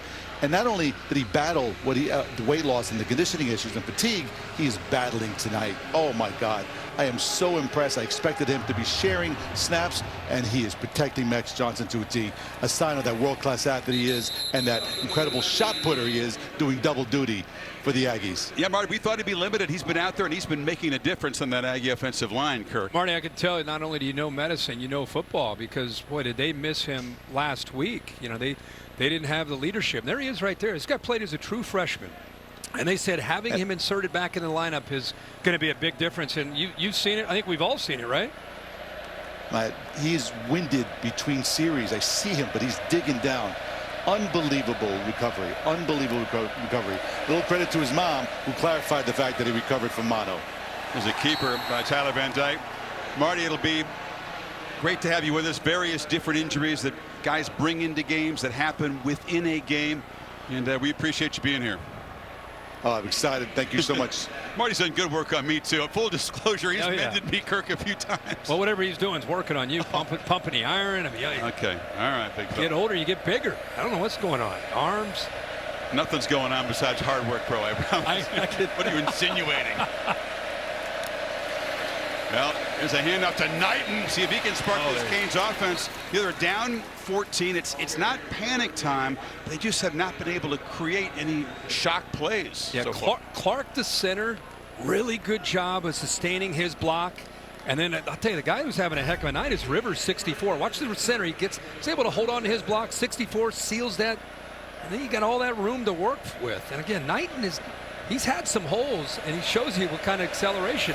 Still early enough in this game, you got to trust that line in this running game. Van Dyke pulls it, rolls, slings it downfield, had a man, but just over the hands of Keyshawn Smith. They continue to try to stretch the defense, but haven't connected. That's the man that is going to have to do it. You know, Smith is probably the most dangerous target they have. Came to Miami all the way from San Diego, went to Lincoln High School. You run the ball, you get the safeties down. See the safeties collapse down. Now you got the one-on-one opportunity. A little bit more air on that, and he maybe had a shot to get underneath it. He can move, but history says that Van Dyke is way more effective inside the pocket than out of it. Knighton runs through a couple tackles and gets slammed down. He's actually, Kirk, inside the pocket. He's thrown 26 of his 28 career touchdown passes. He can make plays. He's just not as comfortable. Yeah. I mean, his strength is sitting in the pocket. He's athletic enough that if he has to, he can move around. But yeah, he obviously rather sit in that pocket, distribute the ball, and been a challenge tonight without his main target, trying to break these younger receivers in. Van Dyke 0 for 3 passing on third down. Now charging in very early is Terrion Lee. And that'll move it a little closer. Be third and very short now. Watch Van Dyke here. Smart on third down. He's really selling this count, but he's been doing it all night. But this is, watch the quarterback's energy. Watch his shoulders. Really leans in. Really tries to sell it on the road, even with that noise. Sometimes it's your body language where you try to draw that defense off, and he timed it up at the right time. Third down, he picks up the first down. It was enough to move the sticks. Nice thing you want to do it for the Aggies is breathe life into this Miami team. Henry Parrish back in the backfield. They fake it to him, flip it to Mallory, and finally the tight end's got some space. Big fella's been contained all night, but he is a weapon and rumbles down to the 36. So when you run the ball, it allows early down play action to be effective because the eyes of this defense get into the backfield. Watch the defense. All these linebackers are concerned about, they're going to run the ball again. They lose their responsibility. Nobody takes the tight end that is able to slide out. So really good job here with the play calling that time by Josh Gaddis. 1st and 10, play action, slide the tight end in the flat, get those backers' eyes worried about running the football between the tackles. Arroyo spells him a tight end. It's Brinson in motion. They throw it to him behind the line in the open field. Makes one man miss, but can't get a block on the edge and is forced out for a 1-yard loss by Antonio Johnson, nickelback. Yeah, I'll tell you, Bryce Anderson, wondered how a true freshman, and there are a lot of true freshmen in this 2-deep. They've recruited obviously very well, but when Damani Richardson, the leader on the back end, went out with a targeting call, 34 starts went with him. You bring in a true freshman, Bryce Anderson. And up to this point, young man has held his own on the back end. 9 true freshmen have played on defense for this Aggie team. It's a talented recruiting class, but these guys are learning on the fly. Yeah, you're learning with every rep. But number 1's playing well. Van Dyke for the play clock ticking down. On 2nd and 10, pitches to Parrish. And to the short side of the field, just not much room. Edgerrin Cooper edged him out. It'll be 3rd and long. Now, they lost 2 starting inside linebackers off this defense, and Cooper played, but he didn't start. And now 45. Watch him able to get sideline to sideline. DJ Scaife tried to climb up to that second level to be able to secure that edge, but no way. Instincts and vision by the backer of 45. He's able to get outside there, or he had an alley if he wasn't able to do that around the edge, maybe for a first. It's fringe field goal range, and Borregales has missed 2. So Cristobal and Gaddis may be thinking 2 plays to get these 8 yards. Van Dyke, a 3 on the play clock. Gets it into Jacoby George, and he has got a crease. Makes a cut. Jacoby George hurdles a man. Welcome back from a 2-game suspension. His first action and his first and goal. That's maybe the coaches would tell you, one of their best playmakers. He sees this cushion right here. It's 2-on-2 to the left of that receiver. They've got to make those blocks. He's got to outrun the man that had him. He did it. They secure their blocks. Easy execution, but you're relying on the talented receiver George to be able to run away from that cushion that defender put on him. Now they're down inside the 10. Knighton dives forward. At this point, Kirk, Miami, which is not executed well in the red zone, had a penalty early. Crucial to get this into the end zone here, down by 14. Yeah, they've hurt themselves a couple times. They've been down in the red zone. Executing pretty well. I mean, again, they've got to sustain drives. You know, this is a 10-play drive so far. Don't have that dynamic playmaker. Can they finish the drives and put the ball in the end zone? First and goal from the 10 against a tough defense is a challenge. Quarterback keeper, and that time Isaiah Rakes is ready for him, so that's an unusual call. They don't have many design runs for Van Dyke, and it's 3rd down. I thought they might be fooled by this call, but watch the big fella 34, Rakes. Watch him keep that outside shoulder freed up, eyes in the backfield, and then he's able to get down to the outside and make a play. You're talking about a big body there, 330 pounds. I love to see his eyes in the backfield, not fooled at all. Knighton is the back, 3 receivers to the right.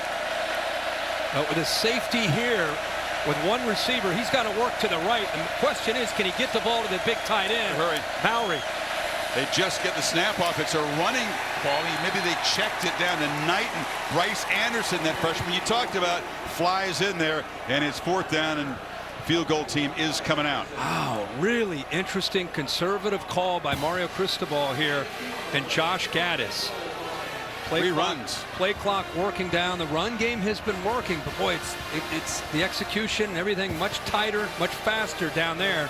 A&M bends, but they don't break. You surprised you're kicking the field goal? Yeah, I am. Unless it's a fake.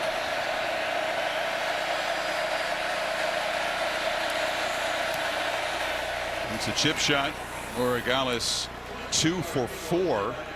Good looking drive, run pass mix, 12 plays, 71 yards, but again, settled for 3. Lead still 11.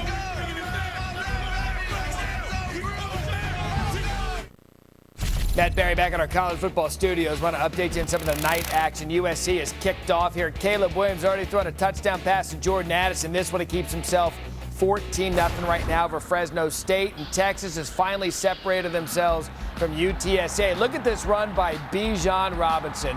Right now, 38-20 Longhorns midway through the 4th. Trojans can score. They might need win some shootouts this year. I think Fresno can score. Yeah. That game could get interesting, but Fresno so far unable to get on the board. A-chain back. See if Borregales gives him a chance to return it. That'll land in the end zone. Extra Yard for Teachers Week, annual back-to-school effort led by the CFP. They recognize and show appreciation for teachers. And Jimbo Fisher's mother, Gloria, who's 85 years young, was for 51 years a teacher at high school chemistry and physics in West Virginia. She taught at the rival high school, the one that Jim played football for. All of her students were like going against him on the football field, but he was just speaking with great admiration for his mom. And that's great. Half century of teaching. Unbelievable. Making a difference in so many lives. That's a pretty good story that she's teaching at the rival school. If you're watching, Gloria, we salute you. Extra Yard for Teachers. Johnson on the run. He's made an impact as a runner here in the second half and dives forward for 6. Fella, yeah, like you said, Chris, he's been running a few zone reads. This time, I don't think he had any intention at all of throwing that football. He got outside, got behind Anais, who was out into the flat and said, you know, I can beat this linebacker and pick up some yards. I think he feels, you know, remember, he didn't start the first 2 games. That was his first half of football really all year. And I think he's starting to settle into the game and feel a lot better here in the second half. He was 2 for 2 on that last drive. You're not counting mop-up against Sam Houston? No, I'm sorry. And I think, you know, you go back to 14 starts that he had at LSU, and, you know, whether it was great games or wins or losses, it's irrelevant to me. It's the experience he gained. You know, a lot of people assumed he would win the starting job. The reason he didn't is Haynes King's running threat in this system, and then also the knowledge of Jimbo Fisher's scheme. 3rd year in the system. That's why they went with the hunch, thinking Haynes would provide more. And after 2 games, they pulled the trigger to go back to Max Johnson and give him a chance. And I think that background of those starts helping. Big play for the Miami defense here to get off the field, give their offense the football back. They come after Johnson, pressure him, but he gets it away. And a complete across the middle, and Anais Smith is still running, and he has been the playmaker on the receiving end here in the 3rd quarter. He's across midfield. They brought pressure this time. They dial it up. Again, it's been a little bit of a mixed bag. A little bit of a delay, and then eventually Smith is able to get there. Almost looked like he got to him right as he threw the ball, but that goes back to his size. 6'4", 6'5". He's able to hang in there to the last second. And how much fun is Anais Smith with the ball in his hands after he catches it? 26th straight game with a catch. The guy who'll put his hand up, he'll play running back, he'll play DB if they'll let him. He's just that kind of a tough physical player. Had a 25-yard catch in the last touchdown drive. That was for 21. Offense number 76, 5-yard penalty, 1st down. We got Layden Robinson, the All-American guard, 5-yard penalty. Holly? Well, we talked to Anais Smith about why he's so athletic, why he has that wiggle, can do a little bit of everything. And he said he played a lot of different sports growing up. He said he played baseball, and he really thought that being an outfielder and a shortstop helped him, particularly the outfield helping him track the ball. Then he said he was a good hooper. He didn't play organized, but he played a lot with his boys. And he said, I like the basketball. I feel like it gave me some juke moves. I can really move my hips. I can bend. And he said all of those sports made him a well-rounded athlete here at A&M. All about multi-sports. Basketball definitely looks like a point guard out there. Johnson has some green grass, takes off, tucks the football, and takes a hit from DJ Ivey, but again, a very productive gain on 1st and long. Yeah, making better decisions here in this second half, and you know, you love to see him work through his progressions. And I think people that are going to be scouting Jimbo Fisher's offense with Max Johnson now as a starter, the assumption is that 13 Haynes King, if he comes in, he's got the speed, he's the runner. But as we're seeing, Johnson isn't a runner, but he's showing he can do enough to make you have to respect it. This guy's a runner, A-Chain. This time they get him to the ground. Miami has had a hard time tackling him as this game is worn on. Keontre Smith got him that time. Notice those ends aren't collapsing on that zone read anymore. That time the read was on Harvey 12, and he's threatened about Max Johnson pulling it, so he's staying outside. That's what opened up that initial hole. There's another 3rd down. Clock bleeding away. Final minute in the quarter. As A&M would love to continue to chew on this clock, build this lead. Smith, though, is going to be dropped for a loss on that 3rd down play. Canes were ready for number 6. They swarm in there. It's Antonio Moultrie, who's one of the backups in that defensive line. And Kevin Steele is dialing up things, feeling the sense of urgency, down 17-6 with Miami electing to kick the field goal. Still down 11 points. Man, again, it's so good to see Kevin Steele back coaching defense, but he dialed up some pressure that time on that 3rd and short. Crowd is urging Jimbo to go for it here. He's just going to let the rest of this 3rd quarter tick away. Have an opportunity to move the chains, work on the clock, perhaps add some points, or we could try to pin Miami back. We'll talk about it. The final quarter coming up. The Aggies had a touchdown, the Canes a field goal, and we'll head to the final quarter with the margin 11. You're watching ESPN College Football Primetime.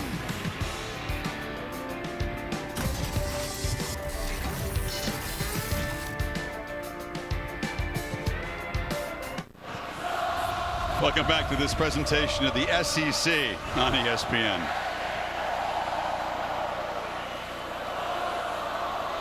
Love the sway into the 3rd quarter. 3rd largest in the history of this place. 107-245. Fisher decides to punt here, opening play of the final quarter, and pent the Canes back. Constantino has been precise, executed absolutely perfectly. On the hop, it's down at the 1. He is a weapon. Go back to Columbus. Kirk, we'll see if the Badgers can put up a fight on the road in the Horseshoe against Ohio State over on ABC at 7:30 Eastern time. Also on the app. CJ Stroud, I'll tell you. I mean, you expect it against Toledo. It was a 28-14 game, and then I think, did they punt Ohio State? I don't think so. I think it was a big day for their offense. Wisconsin wins big today, so it sets up a big showdown. Both those teams always play, and a lot of times you feel like it's a potential preview of the Big Ten championship, so there'll be go time. And Jimmy Leonard defense always tough. Let's see what happens here. Ball is pinned deep, Miami territory.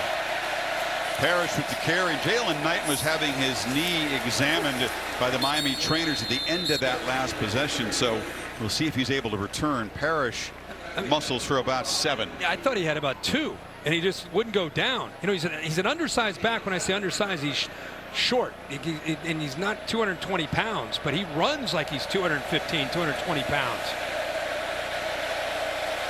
A lot of determination. And give it to him again. He makes a cut and gets the edge. And Parrish down the sidelines is shoved out across the 25 by Chappelle, but the Canes running game has given him some breathing room here. Boy, great vision here, and then bounces it. And watch the block on the edge, 51 and 85. They kind of double team there.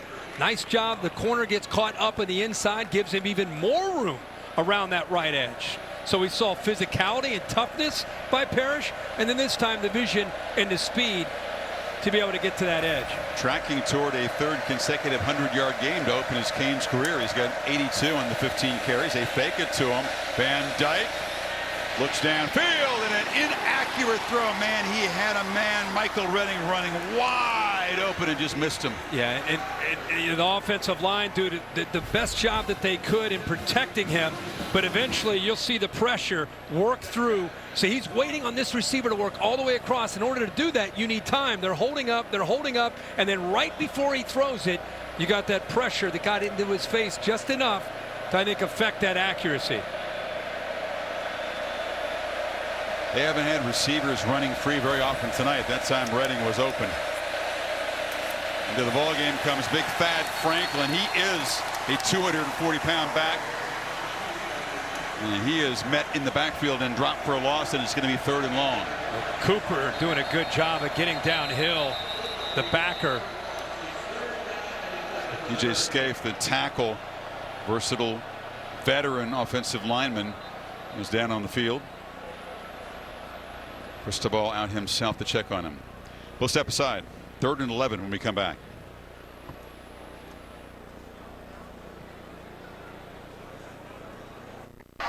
It's back. The Taco Bell Live Más student section, saluting student sections all across the country.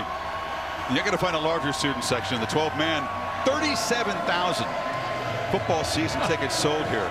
That's more than double Miami's enrollment. 37,000. That's outstanding. He got 65,000 on the campus here. So 3rd and 11. That student section trying to make some noise, make it tough for Van Dyke. They love football down here, don't they? They do. They love sports, period. What can Gaddis do to get his quarterback comfortable, to find someone to make a play here? They rush 3. He's got time. It's a long throw. The catch is made, but short of the marker, I believe. Keyshawn Smith, are they going to give him forward progress? Wow. Oak was trying to push him back. They're spotting it at the 35. It is a 1st down. If you look right where he caught the ball, I mean, it's right at the line. Ball brought him back. He ran a good route. The route was about a yard or 2 beyond the marker, but watch the ball bring him back. Yep, that's a good job. That looks like that's a 1st down. Bill agrees up here, so move those sticks. A crucial conversion with time running out, the margin 11 here. Looks like A&M is going to call a timeout. Jimbo Fisher wants him to review it. He said, I'm challenging. Good call for the challenge. We'll take another look. It is an important play if they do rule it 4th down, but we think it's going to stand because the catch is made there. Bill? Yeah, he's got the ball right at the line to gain, and then he's hit and driven back. He didn't bring the ball back on there by himself. That was because of the hit. Here's the tackle after. That's well after the catch was made. The important part is right there. Oh, this is a great look right here. There you go, Bill. What do you think of that? Oh, that look puts it a little short. Does it? Right there, boom. He caught it. I don't know. I think it okay, here's the question. the Everybody at home is asking: Is it where the ball is in his chest? If you go back and watch when he secures the ball looks like it's in his chest and it's beyond the mark, but his feet don't. Watch when he secures the ball. It's the ball, though. Yes, yeah, it's the ball, not his feet. Does not have any further challenges for the remainder of the game. So the call does stand. Fisher with just 2 timeouts left, but sitting on an 11-point lead, took a chance there. In the meantime, Van Dyke still trying to create something downfield.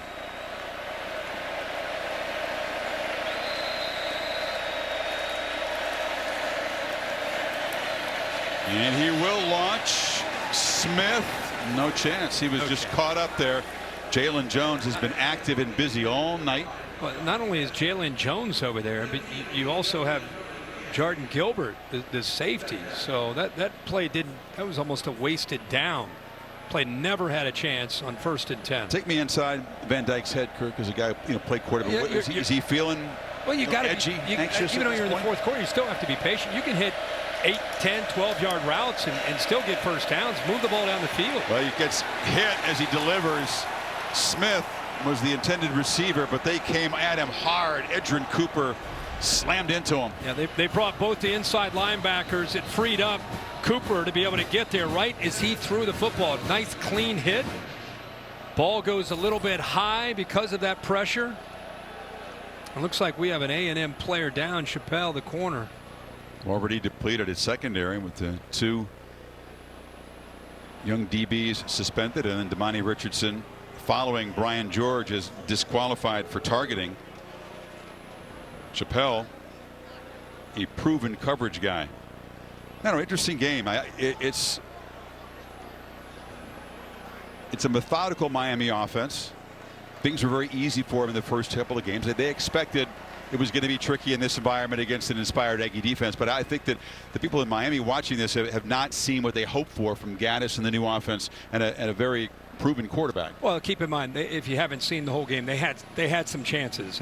They have hurt themselves. It's tough to go on the road with a young team and make mistakes. They had the Stevenson punt return that he muffed that led to A&M points. They've moved the ball into the red zone on 3 different occasions, unable to put touchdowns on the board.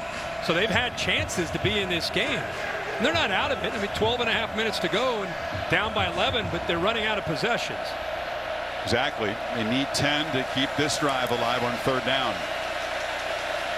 They've actually dealt with the crowd noise pretty well. It's been the Aggies' scheme and athleticism and the lack of playmakers. It's been the bigger problem. Van Dyke on the crossing route. Mallory makes the catch. It's a first down, and the big, long-legged tight end gallops into A&M territory. He's really their best weapon with Restrepo out. Yeah, he's down. Looks like this was a great effort by him before he goes down there on the sideline. Just extra effort. Watch how this play opened up, and we'll take a look and see if Mallory is okay. But all 3 of these receivers are working this way, and Mallory's able to kind of get lost in the traffic. And what is impressive is a guy that is as big as he is, 6'5", 245 pounds, is able to outrun this safety right here because he potentially could be short of the first down marker. And then there's the effort. Then he goes down on the sideline there, brought down by Gilbert. Looks like he landed right on the top of his head. Boom, that is a scary looking landing as the head is just driven directly down into the turf. You can see he is moving his arm there. Well, it's certainly a good sign, but that is so scary.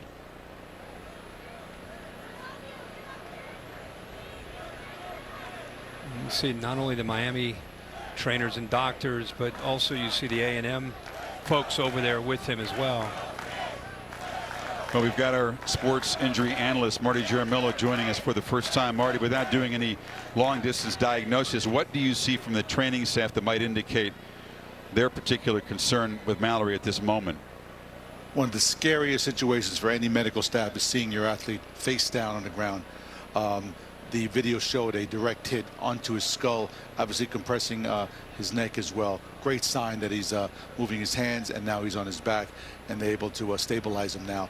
This will be treated like a serious cervical spine injury and transported as such. What are the steps they initially take when they get across and see a player who's landed like that? First thing is making sure the basic steps of first aid: airway, breathing, circulation. As we can see, he's coming up, and he's up, and he's more. I believe shake his head. Yeah, that's certainly good news. I'm being helped to his feet. Great to see. Yeah, I know Marty speaks for all the professionals in the athletic training department, the medical staff, who do such a tremendous job across college football, and that is a huge relief to see him up and running off. Yeah, it is. It's always great news to see that, obviously, and it's something you always appreciate when you see you go down into the A&M sideline and their training staff recognizing the potential severity of it right there before the Miami trainers and medical team could even come over. But nonetheless, he is up and on the sideline, which is great. But they did pick up the first down there on that 3rd down and long. It's a 21-yard gain. They've converted 2 3rd and longs. And what is a urgent feeling drive. Now the Knighton, who's back in the game after having his knee checked out earlier, picks up about 3. You go back to your question about what can you do to get Van Dyke going. This has been a rough night for him. I mean, if you go back to the quarterback that we watched and Miami fans fell in love with last year with his 9 starts, especially the last 5 or 6, this guy was throwing easily over 300 yards a game. Now, again, he had Rambo and Harley to throw to. He's working with some new receivers, but even when he's had some open guys, he hasn't necessarily really been in sync and throwing with much rhythm tonight. I think you got to go to, again, those. Well, they go to Knighton here on the grind game, Kirk, and they're going to move the sticks. He's still fighting, and he'll be shoved out by a bunch of Aggies as they run into the bench there, and tempers flaring. But Knighton is giving him a spark. And sometimes when you have one back in Henry Parrish run with a little bit of attitude and some toughness, it affects other backs. And Knighton got off to a good start in this game, but he's been on the sideline, and it's opened it up an opportunity for Parrish. Parrish ran tough, and Knighton said, hey, when I get out there, I want to run tough. So kind of a contagious attitude right now in that Canes backfield. Drive that began back at the 1-yard line. Moved it in 10 plays, 66 yards. Parrish spelling Knighton here. They fake it to him. Van Dyke is pressure, tries to escape and tries to make something on the run, just heaves it to the bench as he was hotly pursued by Antonio Johnson. Holly? Well, guys, one thing I'm noticing down here on the field is this Texas A&M secondary is getting very tired because of their issues tonight with suspensions and 2 guys out for targeting. They are very thin back there. In fact, Tylee Chappelle, who had played every snap in this game before he went out injured, was starting to fade as well. And number 34, Isaiah Rex, the tackle, just ran off holding his left arm. Some guys have to dig deep and play bigger roles than they're used to. And some guys who've never played have to step out there like Moten and Anderson. Van Dyke rolls and delivers, and that's Jacoby George, who's made a couple catches tonight in his first action of the season. There's a ball thrown with some authority from Van Dyke. You talk about how he likes to throw from the pocket. He's got enough ability to be able to athletically get outside and throw. What I like is he's decisive. He sees that cushion, takes advantage of it, get the ball out there quickly, and let a very athletic guy like George be able to make somebody miss. Will Mallory back in the game, Kirk, and lined up on the right. This is a first down play. Again on the move, Van Dyke looking to create, flips it to Mallory very short. Man, from being a scary situation a few minutes ago, he's out there making catches and running around. Yeah, great to see. Yeah, short gain there. And a 5th-year senior, right? I mean, this guy wants to be part of turning this Miami program back to being a winning team. He's going to, along with the other Miami seniors, trying to do everything they can to try to give themselves a chance to win this game. Yeah, and showcase himself for the next level. He's an NFL ability tight end. Picks it off. That's Mallory again, and he's going to be slung down there by Gilbert, and it'll be 3rd down. Good tackle on the big fella in the open field. Good job by Gilbert, who's in his first year as a starter back in the back end. I talked to DJ Dirk, and he said, you know, hey, coach, it's early in the year, coming off a tough loss. What's the strength of this defense? He said, without a doubt, it's the front, but then it's our safeties. Antonio Johnson, Gilbert, and Damani Richardson, who is out of this game with targeting. Here we go again, Kirk. Miami in the red zone, needing 6 on 3rd down. Bunched to the right are 3 receivers. And Dyke looking that direction, delivers underneath, and it's Parrish who makes the catch but is knocked down immediately by Antonio Johnson, who is down on the field. A big collision and a 4th down decision coming up. Yeah, don't really understand this route at all. This is a team that is, when they've gotten down to the red zone, they cannot get to the sticks. They cannot get to the end zone.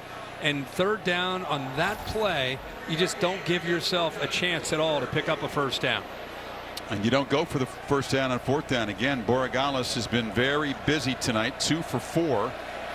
This from 34 to try to make it a 1-possession game.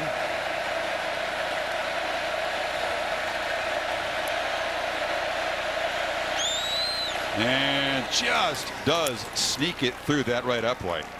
They move from the 1 to the red zone in 16 plays, but again settle for 3. 8-point game, 8:32 to left.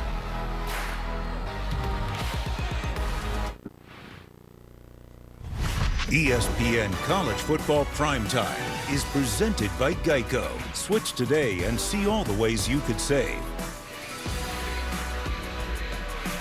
Outside Kyle Field and inside the AT&T 5G Skycam. Don't forget to check out the AT&T 5G Skycast, streaming on the ESPN app and ESPN3. So Miami, Kirk, 4 red zone trips, 3 field goals, and a blocked field goal. I don't know if Mario Cristobal uses analytics to help shape his game management decisions. What did he go for? To try for 3-pointer? I don't know. I mean, you settle for 3 again. You're down 8. So what you got to do is get a stop, do what you haven't done all night, score a touchdown, and then get a 2-point play to force overtime. Right. And look, you talk about, they've had opportunities 4 times inside the 29 plays, 8 yards, 3 field goals, no touchdowns, and very conservative 3rd down play calling in those red zone areas. They've run 30 plays in Aggie territory. They've run 22 more plays, not quite App State-like, but they've won the possession keep-away battle. They've outgained A&M by 85 yards or so, and they're down because of the red zone. Yep. And the one now they're short relying touchdown drive set up by the Muff. Relying on Kevin Steele and his defense to come up with a stop, get the ball back, and then, like you said, it's something they've not been able to do all night. Get the ball in the end zone, and then for fun, get the 2-point conversion to get to overtime. To get to overtime. Yeah, I mean,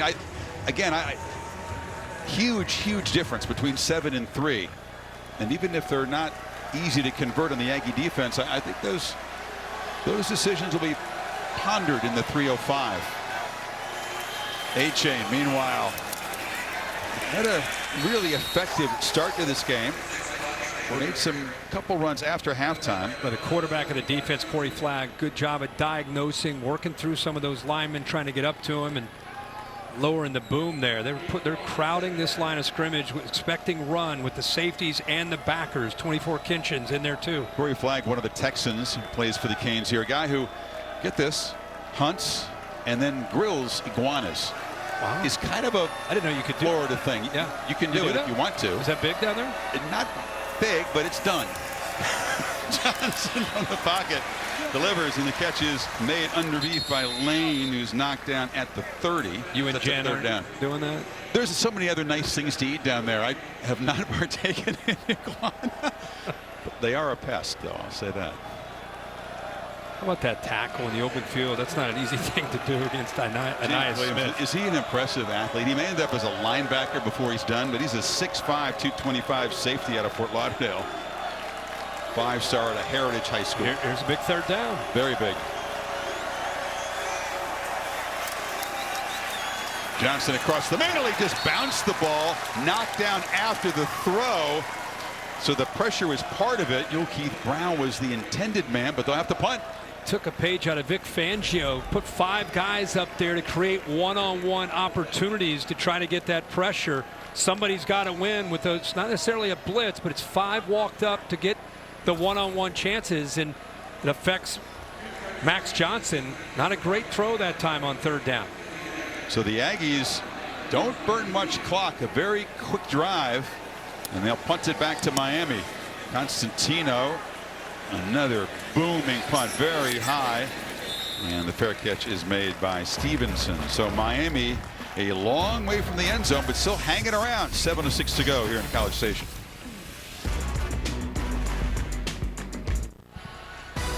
Oh, the College Football Playoff National Championship Trophy presented by Dr. Pepper made a visit to the midnight yell practice here in Kyle Field a year ago.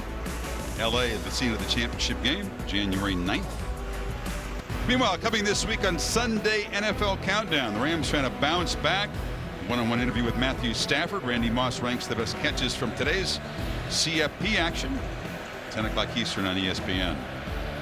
So, Van Dyke and the Canes still in this thing. They need a touchdown this time, though, and a long throw and a catch made for a first down at the 44 by Keyshawn Smith. How about that line? That play took forever. He had about 4.5, 5 seconds to be able to make this throw. Make sure he got his arms underneath that. Looks like he did, but great protection there. Well, the crowd wants him to take a peek. They've already snapped the ball. Fisher used his one challenge earlier, and it was unsuccessful. Canes did snap that, perhaps with this replay in mind. Let's see. Looks like it's squeezed through Really? and You hit think the that slid ground. through there? Think they got away with one? They may have gotten away with one there. It looks like he did get his arms down. Initially. Like it squeezed through. Might have gone through, yeah. They didn't buzz down quickly, and Miami was pretty shrewd to run a play fast.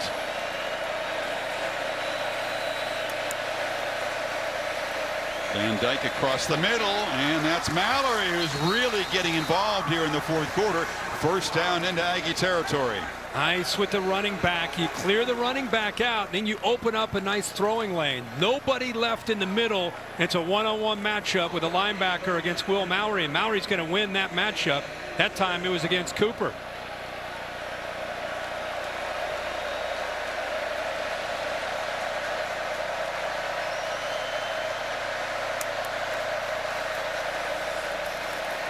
Parrish trying to get to the edge. Flag down. Fadil Diggs got him. It was as he was being pursued. Holding. Offense number 85. 10-yard penalty. First down. You got Mallory on the hold. He was guilty of one last week as well. Got a Reached hold out of against Anderson. Looks like he got a hold of his face mask. Lassoed him there. Grabbed onto the jersey. And that's costly. And the spot foul moves the ball all the way back to the Miami 43. See Diggs there. The fatigue now into the 4th quarter. It's a humid night. 1st and 20. Pitch to the sidelines, incomplete. Tightly covered with Smith there by Chappelle. They are DJ Durkin is rolling those corners up, trying to challenge these receivers on every throw. Chappelle's a guy they believe in. They think he could be one of their top corners. He walked right up into the face of this receiver that time. Smith affected the timing. See him, he's down at the bottom again. Don't want to give anything easy away.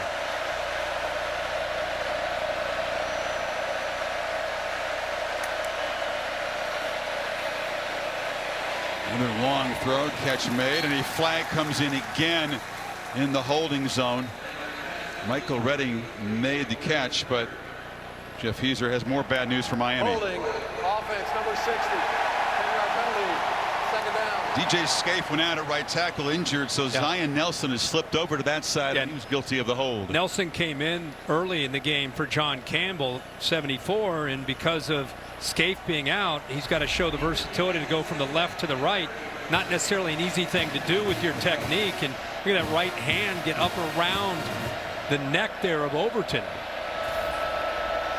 2 holding penalties have created a 2nd and 30. They're going to get to the Aggie 37. Durkin doing a good job of rotating a lot of bodies, trying to stay fresh up front, and it's worked. They're winning that battle in the pass pro. Rush 4 here. Throw underneath. Colby George picks up about 6. It will be 3rd down and a mile.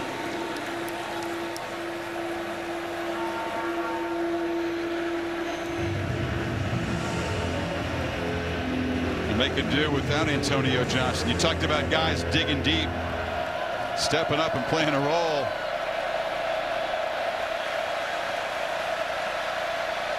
And they're going to rush 3, drop 8, make it tough on him in coverage. Takes off. Chances of scrambling on it in 3rd and 24 are nil. And there's a 4th down. So the 2 holding penalties back to back, dooming that drive. I can't help but go back to the opening drive of the second half. They had to use a costly penalty because they weren't getting the ball snapped. The play clock was running down. They wasted a penalty. Now you're at or wasted a timeout. Now you're at 2 timeouts and under 4 minutes to go.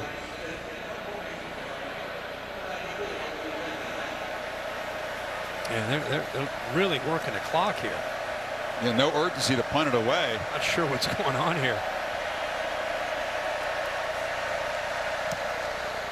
Boy, Headley just thumps it deep. You see if the Miami coverage team can corral it. They do, and be backed up at the 1. There is a flag down line of scrimmage far side of the field, so we'll see if maybe they took off too soon. Could be an illegal formation.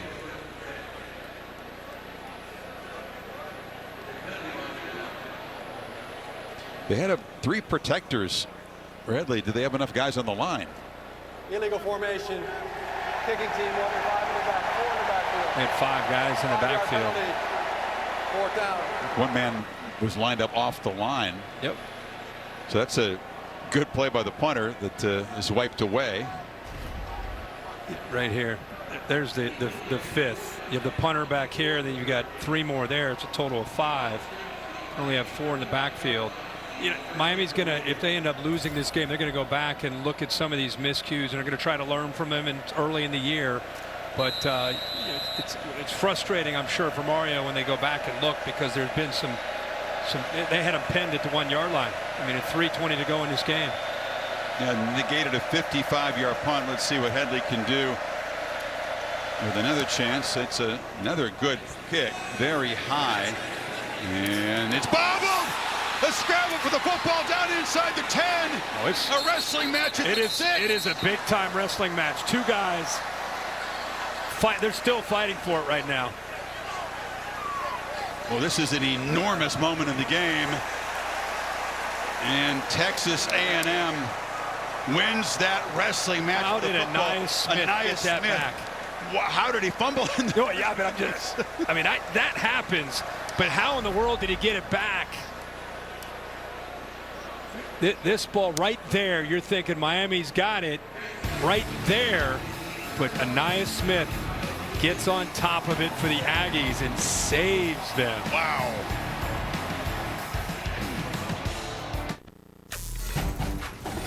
Hey, Scott Van Pelt, we will see you for SportsCenter right after this game's overreaction from the winning head coach. Highlights from a wild Saturday in college football. That's all they ever are, right? What a scene in Boone. Now back to College Station. Chris Fowler, Kirk Herbstreit.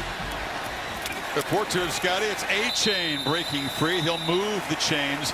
What a heart-in-mouth moment for Aggie land here. Anaya Smith somehow chooses to field that punt, not fair catch it, not let it bounce in the end zone, muffs it, and then wins a wrestling match with Porter to maintain possession. Not probably a great decision to try to bring it in, but this guy's a veteran. I mean, he's reliable, right? If you can't trust him, you can't trust anybody on your team. Made a mistake. What you love is the way he didn't give up on it, fought back and showed that toughness, no strong hands to be able to bring that ball back. So now the Aggies would love to just chew on clock and run this game out. A-Chain tries to get back to the line of scrimmage, and he'll get about a yard of it. Cristobal a couple of timeouts to work with here. Doesn't spend one here. He's going to try to hold these 2 timeouts, and really it comes down to this series right here, this sequence of plays. They'll get out of here if they do hold this lead with a hard-earned W. It'll ease some of the tension in this area. They're not going to get too excited about the offense out of this game. It's 268 yards. Max Johnson, 10 for 20, made some clutch throws in the second half, made some plays with his legs. Sure did. The defense, terribly shorthanded, has risen up. They've been on the field a lot more than they'd like. And now A-Chain's going to be again knocked down behind the line of scrimmage. Now the timeout will be spent with 1:26. Now a quick word from Cheez-It. I feel the cheesiest, but the chain puts the extra cheese on the cracker. It's here. Look at this. It's the cheesiest chain. This is the cheesiest day of my life. Cheese it. Feeling the cheesy. So A-Chain has earned his 88 yards. Now it's 3rd and 12. What do you call it? I guess it depends on the lens and how you want to look at it. The fans at home want to look at it. You could say, well, the offenses have been that great. But I'll tell you what, man, for Kevin Steele coming into Miami as a new defensive coordinator, DJ Durkin coming into Texas A&M as a new defensive coordinator, and the season will play out and we'll see. But you got to like the way these defenses are playing on both sides of the football early in the year. And learning a new scheme. In DJ Durkin's case, he's got a depleted secondary, playing with guys they probably didn't expect to play tonight. But all in all, everybody's holding up and playing pretty good. So I think it's a combo. The offense is trying to find themselves, but the defenses are balling tonight, playing great. Absolutely. No doubt. And a lot of guys on the A&M side being pressed into duty. They've got their jumbo package backfield in there. Crownover and Johnson. You're going to throw this, you're going to run it and make them use that last timeout. Well, this is their short yardage formation. You're going to make them spend the timeout. Yeah, but I mean, you could play action that, of course, with Jimbo. You never know, but he decides to make Mario use that last timeout. So now you're going to get the ball back out of timeouts with a little over a minute to go.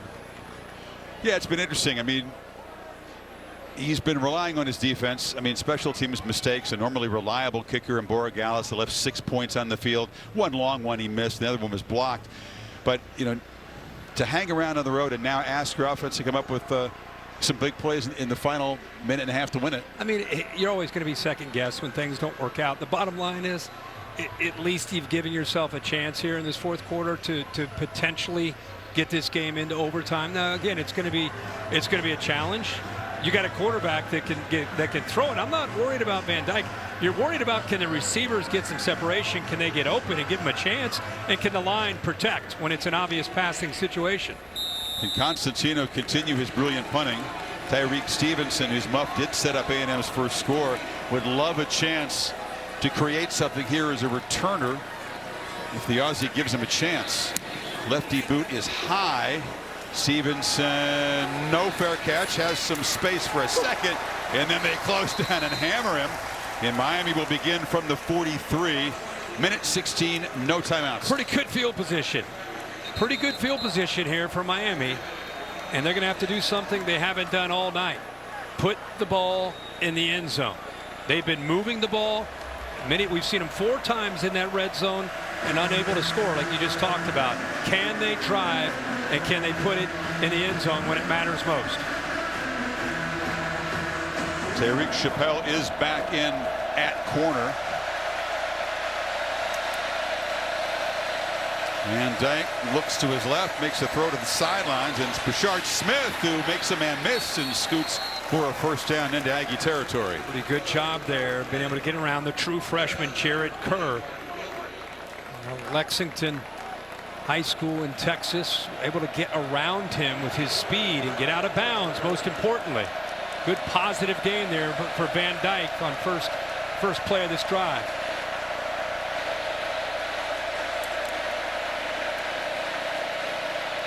No pressure.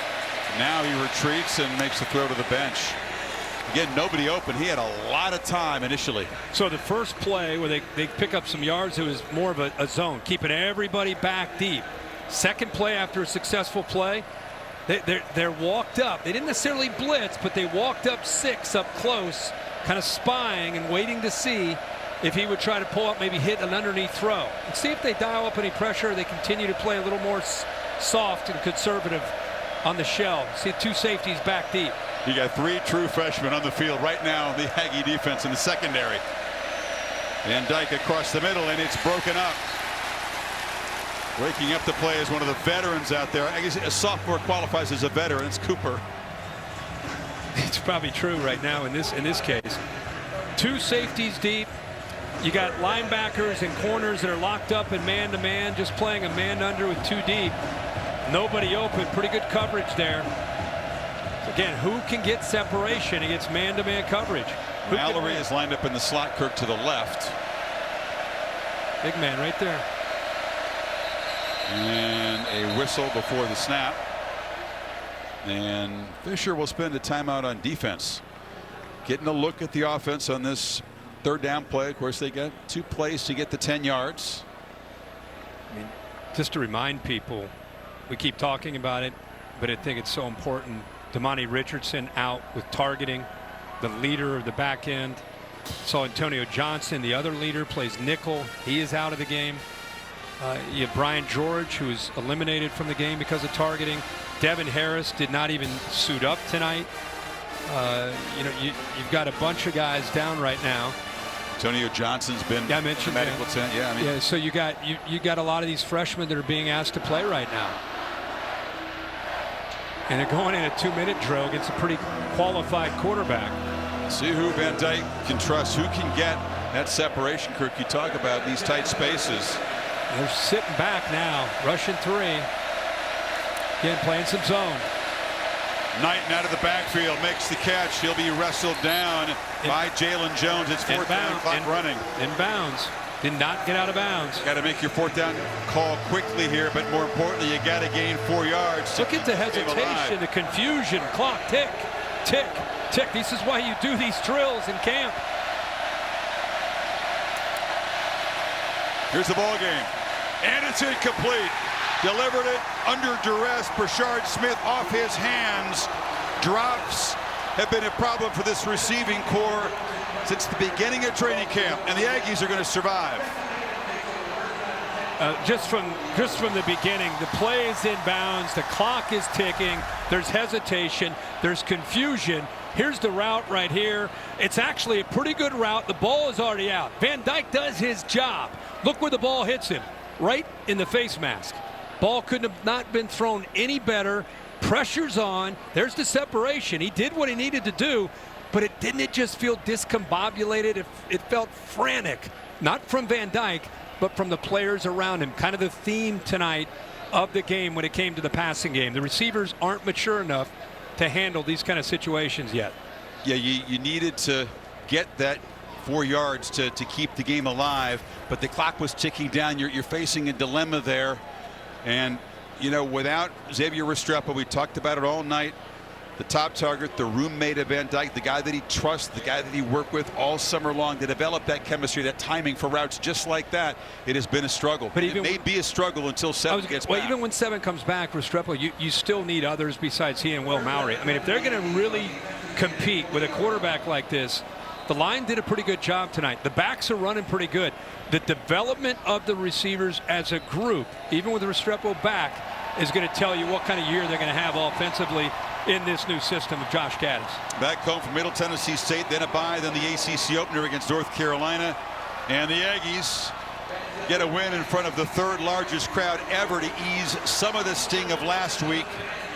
Jimbo Fisher continues to have success against Miami, 8-1 in his career. And let's go down to Holly with Jimbo. Well, Coach Fisher, you had to make some difficult decisions this week, and one of them was pulling your quarterback. How do you describe how Max Johnson came in and performed? I thought he did a really nice job. He led the team, played with poise, and didn't try to take things that weren't there. Made some plays when he was there. We got to get a lot better, but he led us to victory and did the things we had to do, and our defense played outstanding. I thought Devon Achane was so terrific for you tonight. How do you describe the burst that he gives you? He's just an unbelievable athlete. He can catch and run, and he's a very diverse guy. Nias played really good. We have a lot of those guys like that. We just got to get to use them more and do a better job. You had to make a hard stand tonight and help some young men grow up. How hard was it, though, when you kept seeing DB after DB go out of this game? Listen, we got to do what's right. You got to do things right no matter what the circumstances are.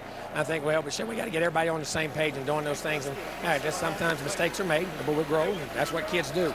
But, our team showed a lot of heart and a lot of guts today. To beat a team like Miami that's on the come up, how do you describe what this does coming off that loss last week? You're exactly right. Sure, I say fear does two things. Fear everything and run, or face everything and rise. And that's what we did, and we got to keep doing it. We got to get a lot better, though. Thanks, Coach. Thank you. Outgained by 128 yards, but much better in the red zone. I think, obviously, I really applaud Jimbo Fisher after coming off a loss to Appalachian State. You have 4 players who are very talented that could have helped him tonight. They're not going to follow the rules. He just sits them out and takes on the Miami Hurricanes. It wasn't pretty. It's a win. Maybe a win can start to spring them in a much better direction, because right now the offense still trying to find itself, even with Max Johnson in there. Not home again for 6 weeks. Arkansas in Arlington, then 3 SEC road games, including that game in Tuscaloosa that you may have heard some about in the offseason. So it's going to be a tough road ahead for the Aggies, but they get a satisfying non-conference W over the Hurricanes tonight. We enjoyed it from Kyle Field. The game produced by Bill Bonnell, directed by Derek Mobley. We thank our entire crew for Kurt, Holly, Todd, and Marty. Chris Fowler saying so long. From College Station, Sports Center, Scott Van Pelt coming up right now. ESPN thanks you for watching this presentation of the Southeastern Conference.